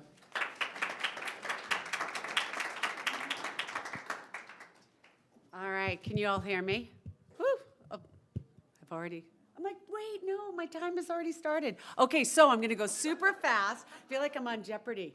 Let's see, why am I trying to get this way? Oh, that's me, apparently. Okay, so my job for the next 11 minutes and 59 seconds is to go over the state of health in Utah County. And it is really a potpourri of different statistics talking about sort of what's going on. I couldn't do any talk without talking about COVID, of course, and monkeypox. So you're going to get some of that in it, along with some preventive screening throughout the sort of my little talk. So just overall, some statistics. A little less than 10% of the population down here doesn't have health insurance. That impacts total health of the community, which is lower than our national mean. Your age span down here is a little bit older than, or you have more longevity than the average American. There are about 13% of people who live chronically in poor health. And a minimum of 12.6% of adults with frequent mental stress. And I'm going to touch a little bit more on mental health also. And even though that's below state and national levels, it's still a crisis, and I'm going to show you some more data about it. Interestingly, though, you have about 41% of your households that are above the 75th percentile for concentrated disadvantage people. And again, that impacts on the social determinants of health, and it's an important risk factor for longevity. So this was my attempt at trying to get data off of the website for the Department of Health talking about COVID. And as you can see, I have a pointer, this sort of starts at the pandemic, and this was as most recent as the data they have on the graph. This is our most up-to-date as of October 23rd, so just last week. But as you can see, we had our little surge back here in 2020, and then a very big surge from Omicron in earlier this year. But numbers currently for COVID in Utah County are exceedingly low. So no new reported deaths, which is the marker that we tend to use in public health. So really, really good. I will make a plug to say that the bivalent booster is out for Pfizer and Moderna for ages 18 and older for the adults in the room, and would highly recommend that getting your booster for that, as well as influenza, because 'tis the season for the flu. We are not immune to it. So I'm going to pivot now to talk a little bit about screening and prevention, because again, when you think about health of a community, you want to talk about preventive measures. And I talked about the top three for 2 for women, 1 for both genders. Mammogram screening, as probably, hopefully, it does not come to any surprise to those of you in the room. We are underrepresented in terms of screening, not only as a state, but even more so in Utah County. And so for everyone in this room, I'm sure you have a mother, a sister, a friend who is 40 years or older. And so I'm going to just ask for your advocacy in asking the question on whether or not they've gotten their mammogram this year. We know that throughout the pandemic, that we as healthcare professionals in the first year of the pandemic really said to stay home. You get a bye this year. But people took liberties and have continued to take that bye into years 2 and now 3 for our screening and preventive services. So it is now getting to the place where it will be a crisis. And I know that we're going to be talking about that a little bit longer with Dr. Guilfoyle. Cervical cancer screening is the lowest of all the major metropolitan counties in Utah County. So for women, biological females over the age of 18, we recommend screening cervical cancer. And again, I know that you have sisters, you have aunts, you have friends, you have daughters that live in your community, so I would recommend to get them in for their annual screening. Colon cancer the statistic is better than it is for our female preventive cancers, sitting just shy of 64%. Our national average is at 69%. Sorry, I missed that percentile there, Mark, but there's been a lot of push to do more colon cancer screening, which is great. The gold standard really is the colonoscopy, but we do have home kits, whether or not they're FIT tests or Cologuard testing that you can do in the privacy of your own home that have really boosted our rates. So again, for those of you who are over the age of 50 and haven't had your colon cancer screening, or it's been 5 or 10 years, depending on your status, it's time again, and there's still time before the end of the year. I'll make that little plug. And lastly, to say that these screening measures are 100% covered under your insurance. So cost should never be a barrier for getting your procedures done. There's also state programs for the uninsured or underinsured that we really can help. So please spread the word. Okay, another important, switching again in terms of our potpourri, switching to vaccinations again. This is across the board for childhood vaccinations, and this has been a really big hotspot for us in the healthcare community. And as you can see, 0%, this is sort of where 2019 was, and as you can see in 2020, right, we had this huge dip, not surprising. In April, we had our first shutdown. We saw a rebound, which is great. Moms and dads got their caregivers, got their kids in, said, okay, we need to do catch up on all those immunizations that we missed here. And then COVID continued, and we saw this big slump. What's even more alarming, and we're starting to see the ramifications of this with outbreaks of measles and other infectious communicable diseases that are prevented by these childhood immunizations, is 2021. And you can see that we started down here at almost 30% lower, and we've just never caught up. This is the most recent data that we have from the health department. This comes off of the Utah Department of Health. But it is alarming, this statistic. It's not unique to Utah. It's not unique to Utah County. It encompasses Utah County, but it is a national crisis at this point. So again, I'm going to implore those of you in the room to say, please talk to your loved ones, talk to your kids. These are your grandkids that are out there, and we need to get them immunized. So you don't know if we've seen a recovery in 2022? We have not seen that recovery, haven't seen that rebound yet. So it's a problem. Another big issue that I think we're going to talk about a little bit more is just conditions that are out there. And as you can see, this is for a Regents book of business, behavioral health, from a prevalence standpoint, our total prevalence of claims for 2021 across the board from every other chronic condition. It is really the next wave of crisis that we're having. It's another epidemic that we're having in our communities, mostly occurring in our youths. But I will tell you that specific for Utah, it is older people are not immune as well. So really we have this of our young people. Adolescent and childhood suicides are on the rise.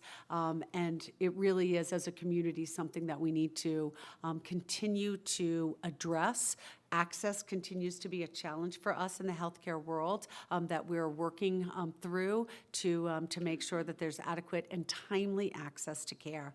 But again, all of us suffered through the pandemic, but continue to see the ramifications, especially in our youth.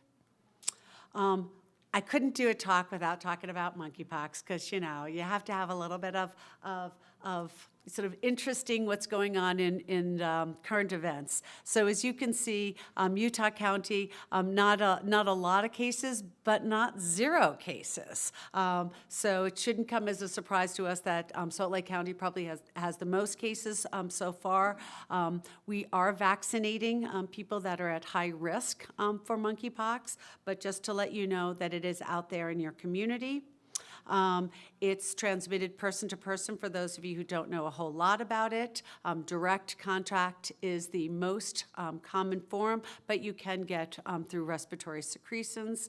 And again, you want to really avoid anyone who has an open gaping wound. That seems like common sense to all of us, but I'm just sort of reiterating that point for all of you in the audience, in case you missed that lecture in health in high school. So, some symptoms for you. Tends to happen 7 to 14 days, so 1 to 2 weeks post-exposure, but it can be up to 3 weeks post-exposure. Again, similar to something called COVID, right? You can get fever, chills, body aches. This virus specifically has swollen lymph nodes with it, and again, that profound fatigue.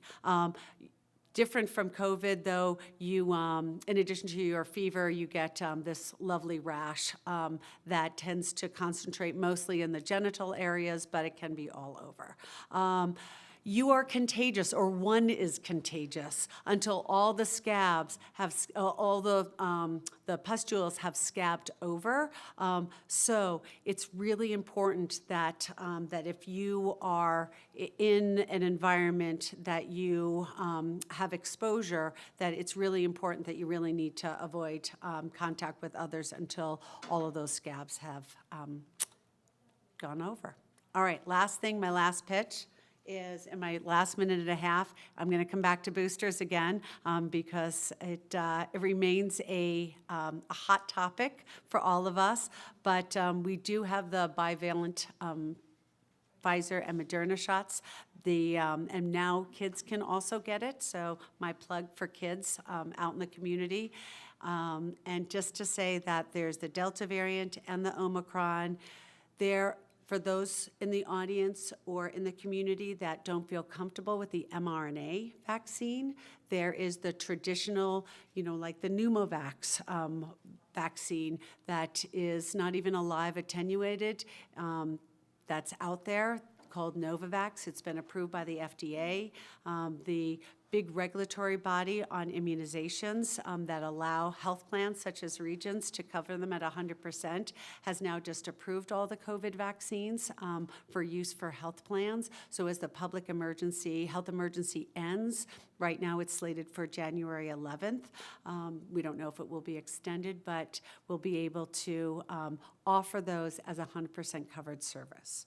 So with that, I'd like to say thanks, and I think I'm handing it over to Dr. Guilfoyle. Thanks.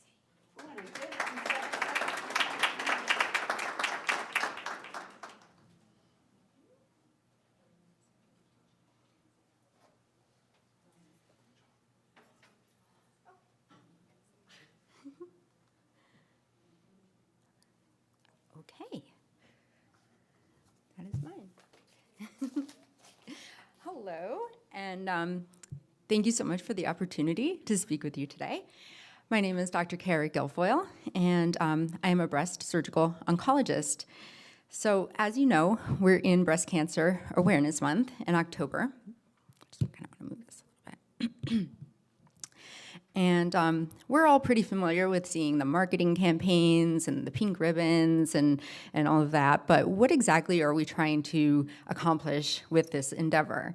Breast Cancer Awareness Month is an international campaign observed throughout the month of October, and it's used to increase global awareness about breast cancer And we're trying to promote mammography and the use of early detection to help increase awareness about breast cancer and methods for prevention. So in honor of it being Breast Cancer Awareness Month, I'm going to touch on some of these topics in hopes of inspiring some of you to get your screening mammograms or to encourage your loved ones to have them.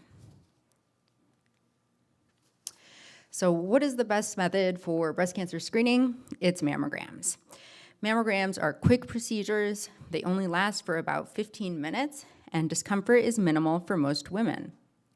Contrary to some rumors, it is still able to be performed when patients have breast implants, and we are still able to see whatever we need to see. I get a lot of questions about radiation dose. There's actually a very small amount of radiation exposure associated with a mammogram. So the radiation dose from a mammogram is equal to about 2 months of the average background radiation for a woman. So it's also important to note that ultrasounds and thermography are not acceptable replacements for mammograms. If you want to use them as an adjunct, that's fine, but I certainly wouldn't replace the mammogram. So what are the benefits of screening mammograms? Why should we be doing these in particular? On average, a mammogram can detect a breast cancer about 5 years earlier than you can feel a lump. Catching a cancer 5 years sooner is particularly helpful because this allows us to diagnose cancer at an earlier stage. And earlier stage detection allows for more treatment options with a better opportunity for long-term survival. Early detection allows us to offer much less aggressive treatment. Like sometimes we can omit chemotherapy or radiation, or you can have a lumpectomy versus a total mastectomy. The data has shown that since we began using regular screening mammograms back in the 1980s, breast cancer-related deaths in the United States have decreased by nearly 43%. So they are very effective. We also know that keeping up with your screening mammograms, or not skipping years in between the mammograms, can reduce the incidence of advanced disease by 25%. Unfortunately, an estimated 35% of Americans have missed their routine screenings secondary to COVID and COVID-related fears and service disruptions. So therefore, we are expecting a surge of diagnosing later stage breast cancer in the next few years. So the recommendations are that the average woman should undergo a clinical breast exam every 1 to 3 years from ages 25 to 40. And then when she hits 40, she should undergo an annual screening mammogram with an annual clinical breast exam. And people would say, well, why 40? Why is that the magic number? Basically because the risk of breast cancer starts to increase rapidly starting at the age of 40 and continues to rise each year after that. It's also advised to get to know your own breasts by performing monthly self-breast exams. So for premenopausal women, we recommend that you try and do this at the same time every month. The best time is right after your period or your menstrual cycle. And then try and take note of any new lumps, nipple discharge, rashes, or dimpling of the skin. The newer mammograms, they're called 3D mammograms or tomosynthesis, have been proven to be to detect cancer at an earlier stage, and they also have fewer false positives or callbacks for additional imaging than standard mammograms. Like, for example, if you go in for a mammogram and it's a screening and they see something, they'll call you back for additional imaging. This happens less with these 3D mammograms. It's also important to note that 75 to 85% of women, or 3 out of 4 women who are diagnosed with breast cancer, have no family history or known risk factors. So therefore, it's still very important, even if you don't have a family history or it doesn't run in your family, to still have your screening imaging. So here is a screening mammogram from a patient that I recently treated. She's a 44-year-old woman who presented for her first screening mammogram. She was completely asymptomatic and had no palpable lumps or areas of concern. Her only family history is that of her grandmother having breast cancer at the age of 70, and that would not raise any red flags. When we look at mammograms, we look for masses or densities and calcifications. So here is a view from the side, and this is your right breast and your left breast, and what you could see here in the upper aspect is a pretty wide area of calcification. So this would be concerning. And this is the view from the top down, and as you can see, the entire outer aspect of the breast is involved with these calcifications. So this would have been the screening mammogram. We would have called her back for additional imaging, and then we do these diagnostic images or spot compression views where we can really take a better look. And as you can see, there's quite a bit of calcifications here, and this is actually a pretty good view of how it extends right up to the base of the nipple. So this patient underwent a biopsy which revealed invasive ductal carcinoma. Due to the extensive nature of the disease, unfortunately, her only surgical option was to have a total mastectomy. Final pathology revealed a 6.5 centimeter invasive breast cancer with 4 lymph nodes positive for metastatic disease. So she's a stage 3A out of 4 stages. She's currently undergoing chemotherapy and will need radiation as well when that's completed. This patient had advanced stage breast cancer with no signs or symptoms. And if it wasn't for her screening mammogram, we probably would not have caught this until it was stage 4, which is incurable. So this patient and her family are very thankful that she had her screening mammogram when she did, and she only wishes that maybe she could have done it a little bit sooner. How long would she have had it, probably? That's hard to say, but definitely a few years. I would say 2 or 3 years potentially, but I have in my career seen some patients that have had mammograms, biopsied cancer, and then not done anything about it, and then 10 years later, all of a sudden have imaging again, and it may not have changed very much. So there are cases out there where cancer just does not progress very rapidly, but then there's other cases where something like this could pop up in just a year. But I would honestly say, on average, this might be like 2 or 3 years. Mm-hmm.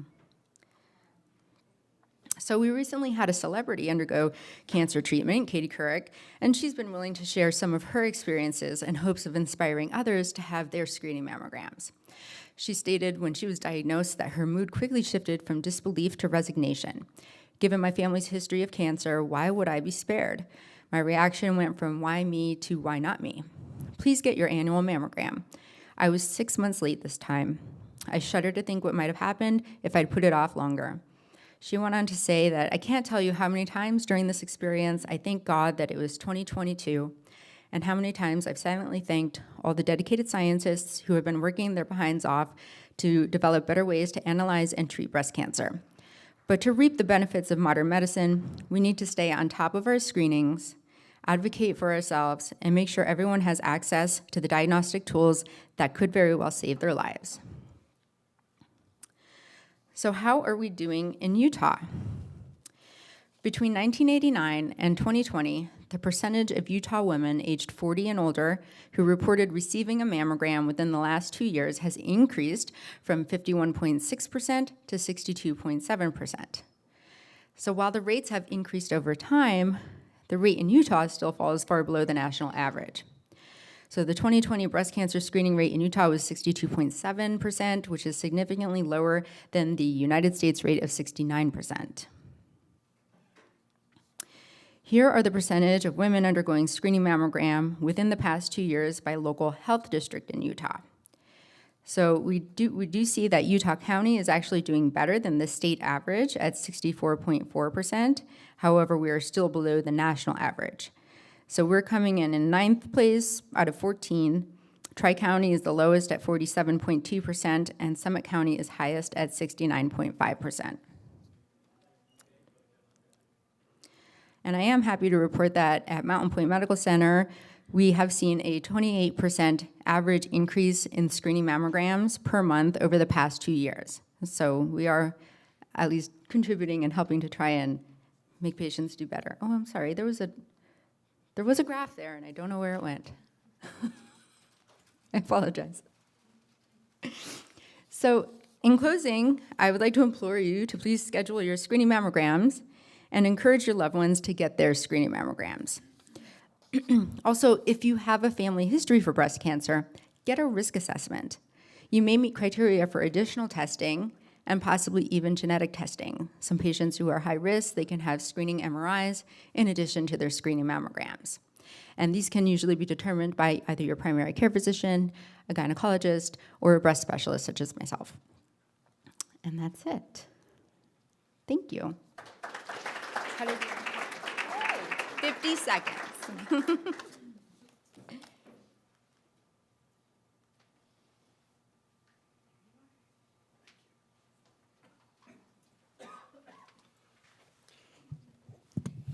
Well, thank you. I'm the thorn after the roses, so just you're going to get what you're going to get. So, but you're getting every penny I'm being paid for this. So welcome.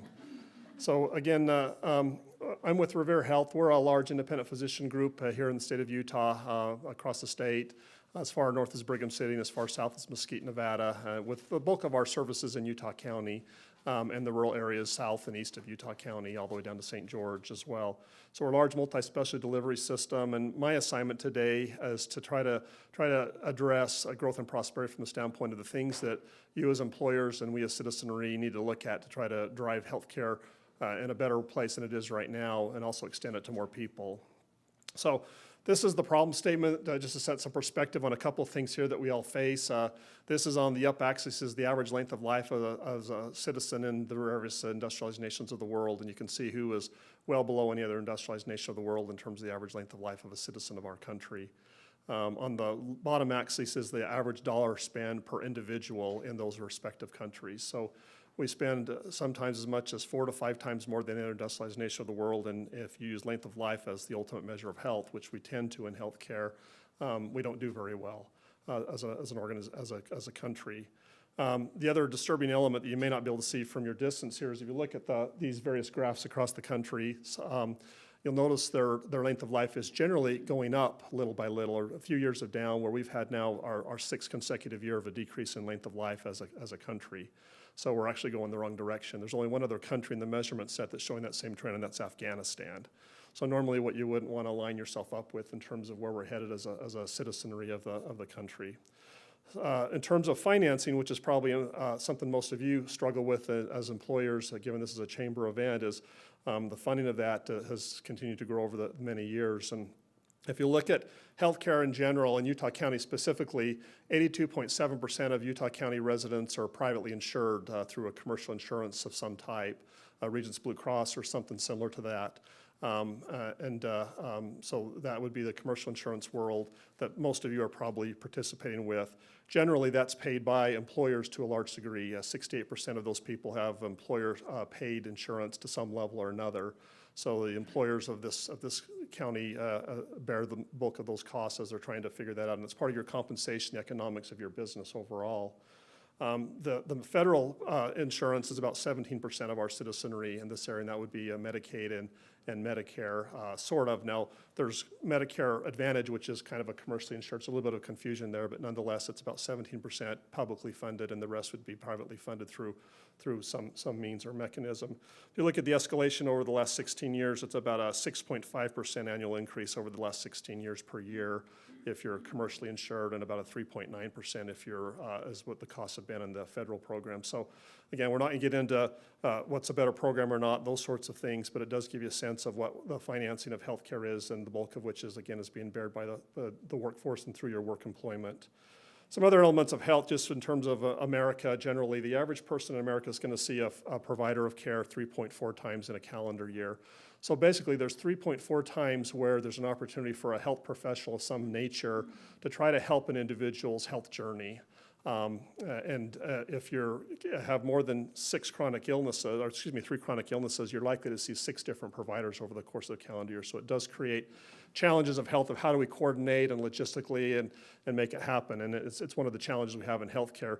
well, it's really been set up to expect the patient to be the intermediary between providers and carry those messages back and forth, which has not been a very well-designed model from the standpoint of outcomes. So that's an area that we're going to talk about in a second, about how do we coordinate and integrate care at every level, from the health systems to health systems, from employers to their employees, from patients to their family. Support systems is a big part of what healthcare needs to continue to take on overall. In terms of just comparing this in some key areas, and I'm going to hit one in particular. If you look at America again, we're going to see a doctor or provider 3.4 times a year. The other industrialized nations average 7.4 times a year. So when you look across the country, who spend a lot less, they actually have a lot more interaction with the healthcare system on a regular basis. And it gets down to the design of the health system as we get into that a little further. Just comparing, again, those spends, you can see the spends of the other nations, and you can see some specific procedural differences of what costs are in countries where, again, we spend an awful lot more for the same things without any measurable clinical improvement as a health community.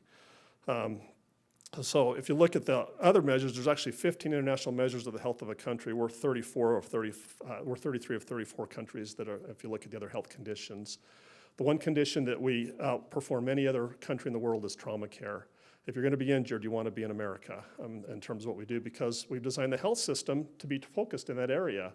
The health system that we have in our country is principally a rescue care system. It's built upon the concept that health is given to you when you seek health. It's never really been designed well until the last probably 10 years of effort towards how do we prevent and avoid disease versus how do we manage illnesses. How do we make sure that we're doing things early in terms of that trajectory of health? And these conditions which were talked about today by Dr. Milovitz and Dr. Guilfoyle was really critical to some of the key areas of that work. If you look at some of the differences of other industrialized nations of the world, you'll see some phenomenally simple things that can be done that make a tremendous difference in the trajectory. And I'm just going to hit one of those that's something that really is quite important, and it's the concept of an annual physical. If you look at other health countries of the world, they put a lot less in trauma care, but they put a lot more in healthy living. How do they help you have a healthy life throughout your journey of life? Behavioral health support. And where they exceed in terms of trying to make the health system engage with the life and well-being of an individual is in physicals. A lot of them average between 70, 80, 90. If you go to Japan, 92.7% rate of their citizenry getting a physical every year of their life. In our health system, we do a pretty good job of well child care. We do a good job of well women care during pregnancy and those points of life. And then when you turn 65, we jump on you to try to make sure we're taking care of you. Well, guess what's happened by the age of 65? Disease has gotten quite progressed because we haven't caught it early. And those other countries, what they do is they have high rates of annual physicals to where every year there's this experience of an individual and a health team of some fashion, whatever that looks like in their respective areas, talking about your life this year. Not what you should be doing to avoid something 40 or 50 years, which is part of that conversation, but more importantly, what can you do this year with recognizing what you're willing to do? And they accept, it's kind of the UVU model, come as you are. They accept if you're not going to exercise, they give you some ideas of what can you do that year if you're not going to exercise to still have a little bit of a healthier journey. And by getting ahead of things, you see this tremendous change in trajectory of what disease looks like over the course of life in terms of progression, levels of disease, and even in some cases, catching diseases much earlier and avoiding those things that translate into those longer lengths of life and lower costs of care because they're not treating disease at such advanced levels as a commonality. In our country, we've never valued that. Until the accountable care was passed by the Obama administration, most insurances didn't cover a lot of preventative care, especially a physical, when you're in those immortal years of 21 to 50-ish. And so that's been changed as well. So the message I'm trying to deliver to you is there's an awful lot we're learning about how we start designing our benefits, how we start working with our employees and our families around the culture of health and well-being. And how does the health system continue to support that in a better way? By increasing behavioral health support resources, by making sure we focus extremely intensely on mammograms, colorectal cancer screenings, and a lot of other things, immunization rates that have tremendous evidence of improvement of the health and well-being of the patients that we have the privilege to treat. So the health of the future is going to be much more consumer-focused, very focused on an individual's personal journey of life, not a system of how they engage to the health system. How does the health system support them based on what they're able to do, willing to do, and prepared to do to make themselves better? It's coordinated with team-based care. It's measuring much more effectively now variations of care, trajectories, pathways to design the systems to be more effective. This is the current compact of the Chamber's healthcare subcommittee. We do have a subcommittee of the healthcare of the Chamber, and you're welcome to be a part of it. I'm the chair, and there's about 3 of us that show up every month. So we'd love more input if you're ever involved in that. Paid political announcement there. But we've really focused in on the whole idea of how do we start making healthcare more transparent to help people and companies and individuals see what can they truly do to make a tremendous improvement in the trajectory of the cost of care and the outcomes of care. From a design standpoint, and by the way, if you want these slides, I'm happy to send them to whomever, so, because it didn't even show up very well. But if you look at this, what you've got is you've got healthcare migrating now away from institutionalized models of care to a more personalized level, including trying to do things a lot more at home. We have 104 end-stage renal disease patients receiving dialysis on a regular basis, and we have 58% of those getting their dialysis at home now. That's a very complicated treatment of a very sick patient, but it shows the progression of how we're getting better at trying to make it more accessible, more available, more likely that it's going to happen, that improves the health, and frankly, at dramatically less costs than it would be if you came to a dialysis center. For those who don't know, if you're receiving dialysis, you're going to get it every other day for the rest of your life. And it's about a 4-hour treatment every other day for the rest of your life. So you start thinking about that from a delivery system standpoint as we migrate this journey to try to get more at home. We're getting much better at what we call remote patient monitoring now, where we have certain diseases now that we can monitor 24/7, 365 when you're at your home, when you're anywhere, your blood pressure, your pulse oximetry, for people that are really sick, where we can start creating these means of trying to help you have a health journey versus trying to treat your illnesses as they present themselves and the challenges that those may be to you. So what's ahead of us as a community to drive prosperity is we've got to really continue to improve the whole person care concept. How do we make sure we're not only treating the physical, but the mental and the emotional and the spiritual health of people? Because that has a great impact on what their health's going to be. How do we focus on prevention early in life with the things we've talked about? How do we start moving delivery where it's outcome focused, where perhaps payment is a function of achieving improved health versus payment is a function of just doing things? It's called value-based care and healthcare. It's become a pretty significant part of our organization's efforts now, where for about 98,000 of our patients now, we're paid based on their health getting better. If they don't get better, we don't get paid as a delivery system. So trying to move to the science and the things that have been proven to make things better. I also want to put a plug out there for the One Health Utah Collaborative. That's a Governor Cox initiative he launched about 4 months ago. It's an effort for a 5-year effort at the state of Utah to bring public, private, individuals, businesses together to try to, as a system of care in this great state, to really become the health system of the country in terms of showing how we can make it better. So I encourage you, if you're interested in that, to be a part of that. And again, I've got the website there that you can go to. So again, our goal here is how do we start making value, access, costs, and experience much more effective, so we're making sure that people get the right care at the right place at the right time. There is significant differences of where we get care. You can right now today make decisions about healthcare needs you have where you can save as much as 40, 50, 60% of the cost of a service if you simply worked on that. The problem is we've made it very difficult for you to know about that. Hence the focus of the Chamber's charter is going to be on transparency, measurements, and how we continue to help you as consumers, you as business leaders, you as citizens to know what you can do to make your health better and have a better health outcome at a lower cost of care. Thank you. All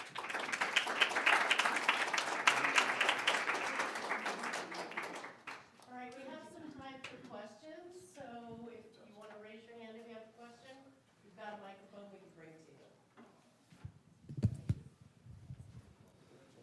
Oh, good, okay. Anybody?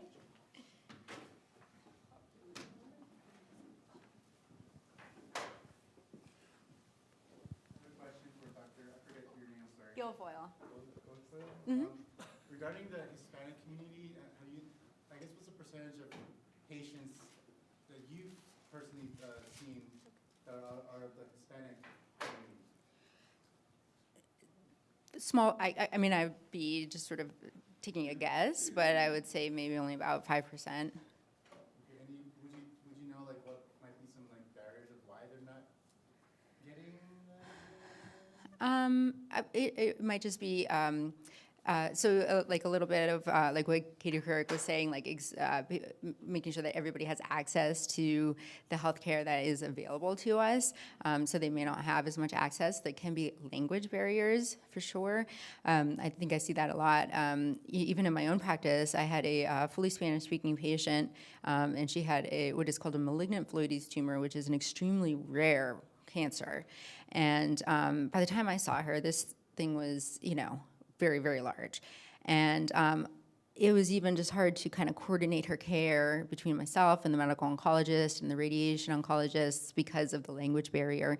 And, we don't all have Spanish-speaking people in the office to call her and try and set up appointments. And so, even if we'd call and we didn't get her it was difficult to leave messages for her. And then if she did call back, if there wasn't somebody who was speaking Spanish, we couldn't always accommodate her. So definitely language barriers plays a factor in that, but it could also just be education, like for them to be aware of what they should be doing. Yeah. Sure. Yes. So I think what you're asking in a broader sense is, what is the impact of social determinants of health on achieving optimal health? And there are huge barriers out there of race and ethnicity, as well as the LGBTQ plus communities, addition to just socioeconomic class. When you can't afford to take the bus to get to the place where your mammogram is, or the bus line stops because you don't own a car to do that, or there's not even a bus in your neighborhood to get there. These are huge barriers that have nothing to do with somebody's willingness or interest in achieving optimal health.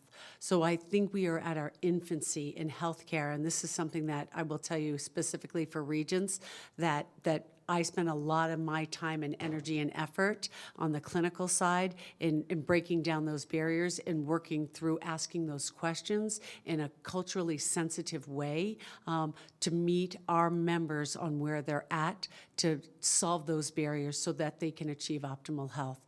But it is a huge challenge in our community, and I'll just state a statistic in Salt Lake County, because I know that data a little bit better than Utah County, and that is West Valley compared to the East Bench, which is like Olympus Heights area, a 7 to 10 year, depending on the neighborhood and zip code, life expectancy difference just across 7 miles. So it's your zip code that matters on how long you're going to live, and that needs to change in healthcare.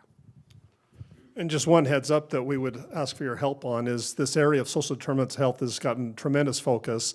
And starting next year, every health system is going to be assessing these elements that we've never had before. Most of us probably track language or ethnicity because, again, some of the indicators, but you're all going to be queried now by your health team at least once a year on your housing security, your food security, crime, violence. There's a series of 15 indicators that none of us have tracked completely that we're all required as of January 1 to start tracking. So for us, it will start building a better database of identifying some of these gaps and how we can do a better job of closing them. Our worry is you're going to get sick of giving us that data because it's not coordinated, which means if you go to Stewart, you're going to get asked those questions. If you come to Revere, you're going to get asked those questions. You go to Intermountain, you're going to ask those questions. So again, it speaks to the fragmentation has got to be cured. But we do ask for your help and encouraging your workforce to know that we are going to be assessing elements, and it's not Big Brother trying to be involved. It's health systems trying to truly start targeting these areas that we don't perform well, and there are disparities that are fixable if we could better hone in on what they are and where they exist at. I actually have been waiting for a minute. Really quick question for you, and maybe it's not a quick question. With the labor force shortage that there is right now, what are the best practices that we can employ to ensure that our aging workforce, who have high work ethic and aren't part of the silent resignation that we're seeing across many industries, how can we preserve their health in a way that sustains not just what we're doing today, but projected growth in the future? I'll put on my internal medicine hat and really sort of echo what Scott said, which is they need to access regular and continued care because things break down. Like our bodies get used over the span of our lifespan. And so getting annual or regular checkups, I think, is really important. And that's the single biggest thing one can do to advocate for their health. Another element, and this is not unique to that population, but it's more difficult to do, is help them start accessing data better. All of our systems now make all your medical records available to you completely. There's secured communications we can use free of charge. So technology is becoming a big part of it. Wearables themselves are still not good enough to really give us medically, clinically sound blood pressures, things like that. They'll get there eventually. But we do see with our senior populations more reticence of using technology tools that are advancing quite dramatically that are going to help us in health improvement and health management. And again, if they're not comfortable with that, then the ability to deploy those tools are going to be compromised. So, as the population is growing here in the Valley, what are you seeing or sensing in terms of facilities keeping up with the need and also healthcare professionals keeping up with the population growth? Well, I can speak for our organization since I think we have 80 facilities or so in this county already. I think we're all working on that. The hard part is, Steve, is trying to trajectory what it's going to look like, because a facility of the future is probably going to be a lot different than the facilities of the past. There's no question that healthcare is going to migrate, and a lot of what we do in hospitals is probably going to migrate out of hospitals. Because there's just more cost-effective ways to do it as technology gets better. So we've not only got to make sure we manage that well, but we've also got to preserve our hospitals because they're critical to our health and well-being. But I think the health systems are aggressive about that. You've got announcements of new facilities. What we've got to be cautious of is building the wrong bricks and mortar, especially in the space of hospitals, because of the long-term costs that those have to be covered in, and they drive up costs. But the labor pool is probably a bigger challenge. And Julie, I thought that's where you're going. Not only the bricks and mortar, but really the spaces. But there's a lot of things that we're going to be doing with people staying at home now. The telehealth tools have been very helpful. They've turned out not to be as clinically as helpful as we thought they would be so far, but that's a progression that will change. So far, statistically, if you had a telehealth visit, 82.7% of the time you also had to have a doctor's visit afterward, which means it's adding costs because it's an addition to instead of lieu of. But that will get better with time. So I think the systems of care are committed to it if we can find the labor pool, and more importantly, making sure we're smart about how we design those bricks and mortars so that we're not carrying a cost that becomes unaffordable for people to pay for. That's the biggest challenge. I would just also add to that to say I think that there's some legislation and regulation that can be updated. So when we talk about the telehealth world and virtual health, and I'll specifically talk about mental health, which continues to be a huge challenge, it really, virtual providers are the easiest way to increase access for huge demand. But when you have to be licensed in each state in which you practice, as opposed to having different professional licensing requirements, I mean, those are barriers at a legislative and policy standpoint that I think are also impacting sort of what the workforce looks like. And I will lastly say that across every discipline, whether or not it's physicians or nurses or advanced practitioners or other caregivers, is we need to start thinking about training those providers a little bit differently. As opposed to the traditional approach, maybe for me when I was a dinosaur and trained 30 years ago. So I think that there's a combination of a bunch of nodal points. Oh, thanks. So I like what you were talking about with deregulation, removing barriers and occupational licensing, adding reciprocity between the states. I think that's wonderful. In addition to that, I would say, in order to increase options and lower costs, how do you feel about a personal option in healthcare?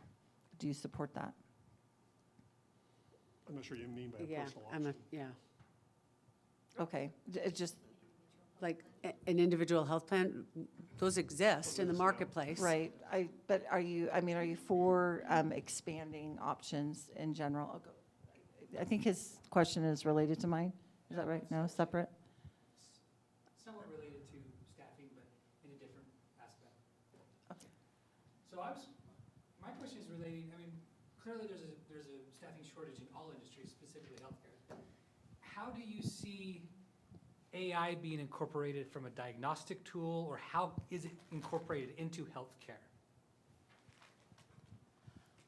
I'll speak from a payer perspective to say that we use AI technology and algorithms to help identify the neediest of our populations so that our care management teams can do outreach for those patients. I will also say that, from a screening or symptom checker standpoint. So I, Donna Milovitz, have, flu-like symptoms, and I'm not really sure what to do. I don't know if I should seek medical attention or not seek medical attention. I don't know if I should go to an urgent care. Should I go in an emergency room? Like, what should I do? That there are tools that are out there. There are nurse lines. There are AI avatars that are now popping up in sort of the next level technology to help manage that. I think that they we are at the beginning stages of that, but I will continue to advocate to say that we'll see that as an evolution. There's also home technology. I was privy to a home cardiac ultrasound machine.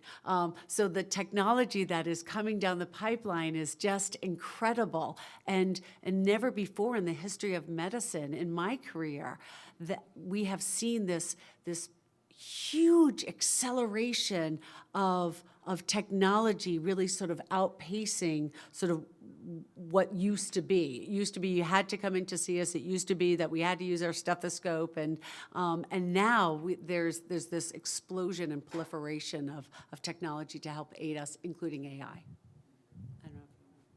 Since I already have this in my hand, I'd like to ask a question. I'm interested in that graph that you showed us, comparing, the cost of healthcare and the longevity. I also came up in the healthcare fields, and I'm old, and I've retired, but not really. Retiring means you get a new set of tires, guys. But I really liked what you said about the whole business of looking at the whole system approach, and how do we get back to that, honestly, because we've become too fragmented, and we're not looking at the person as a whole person anymore.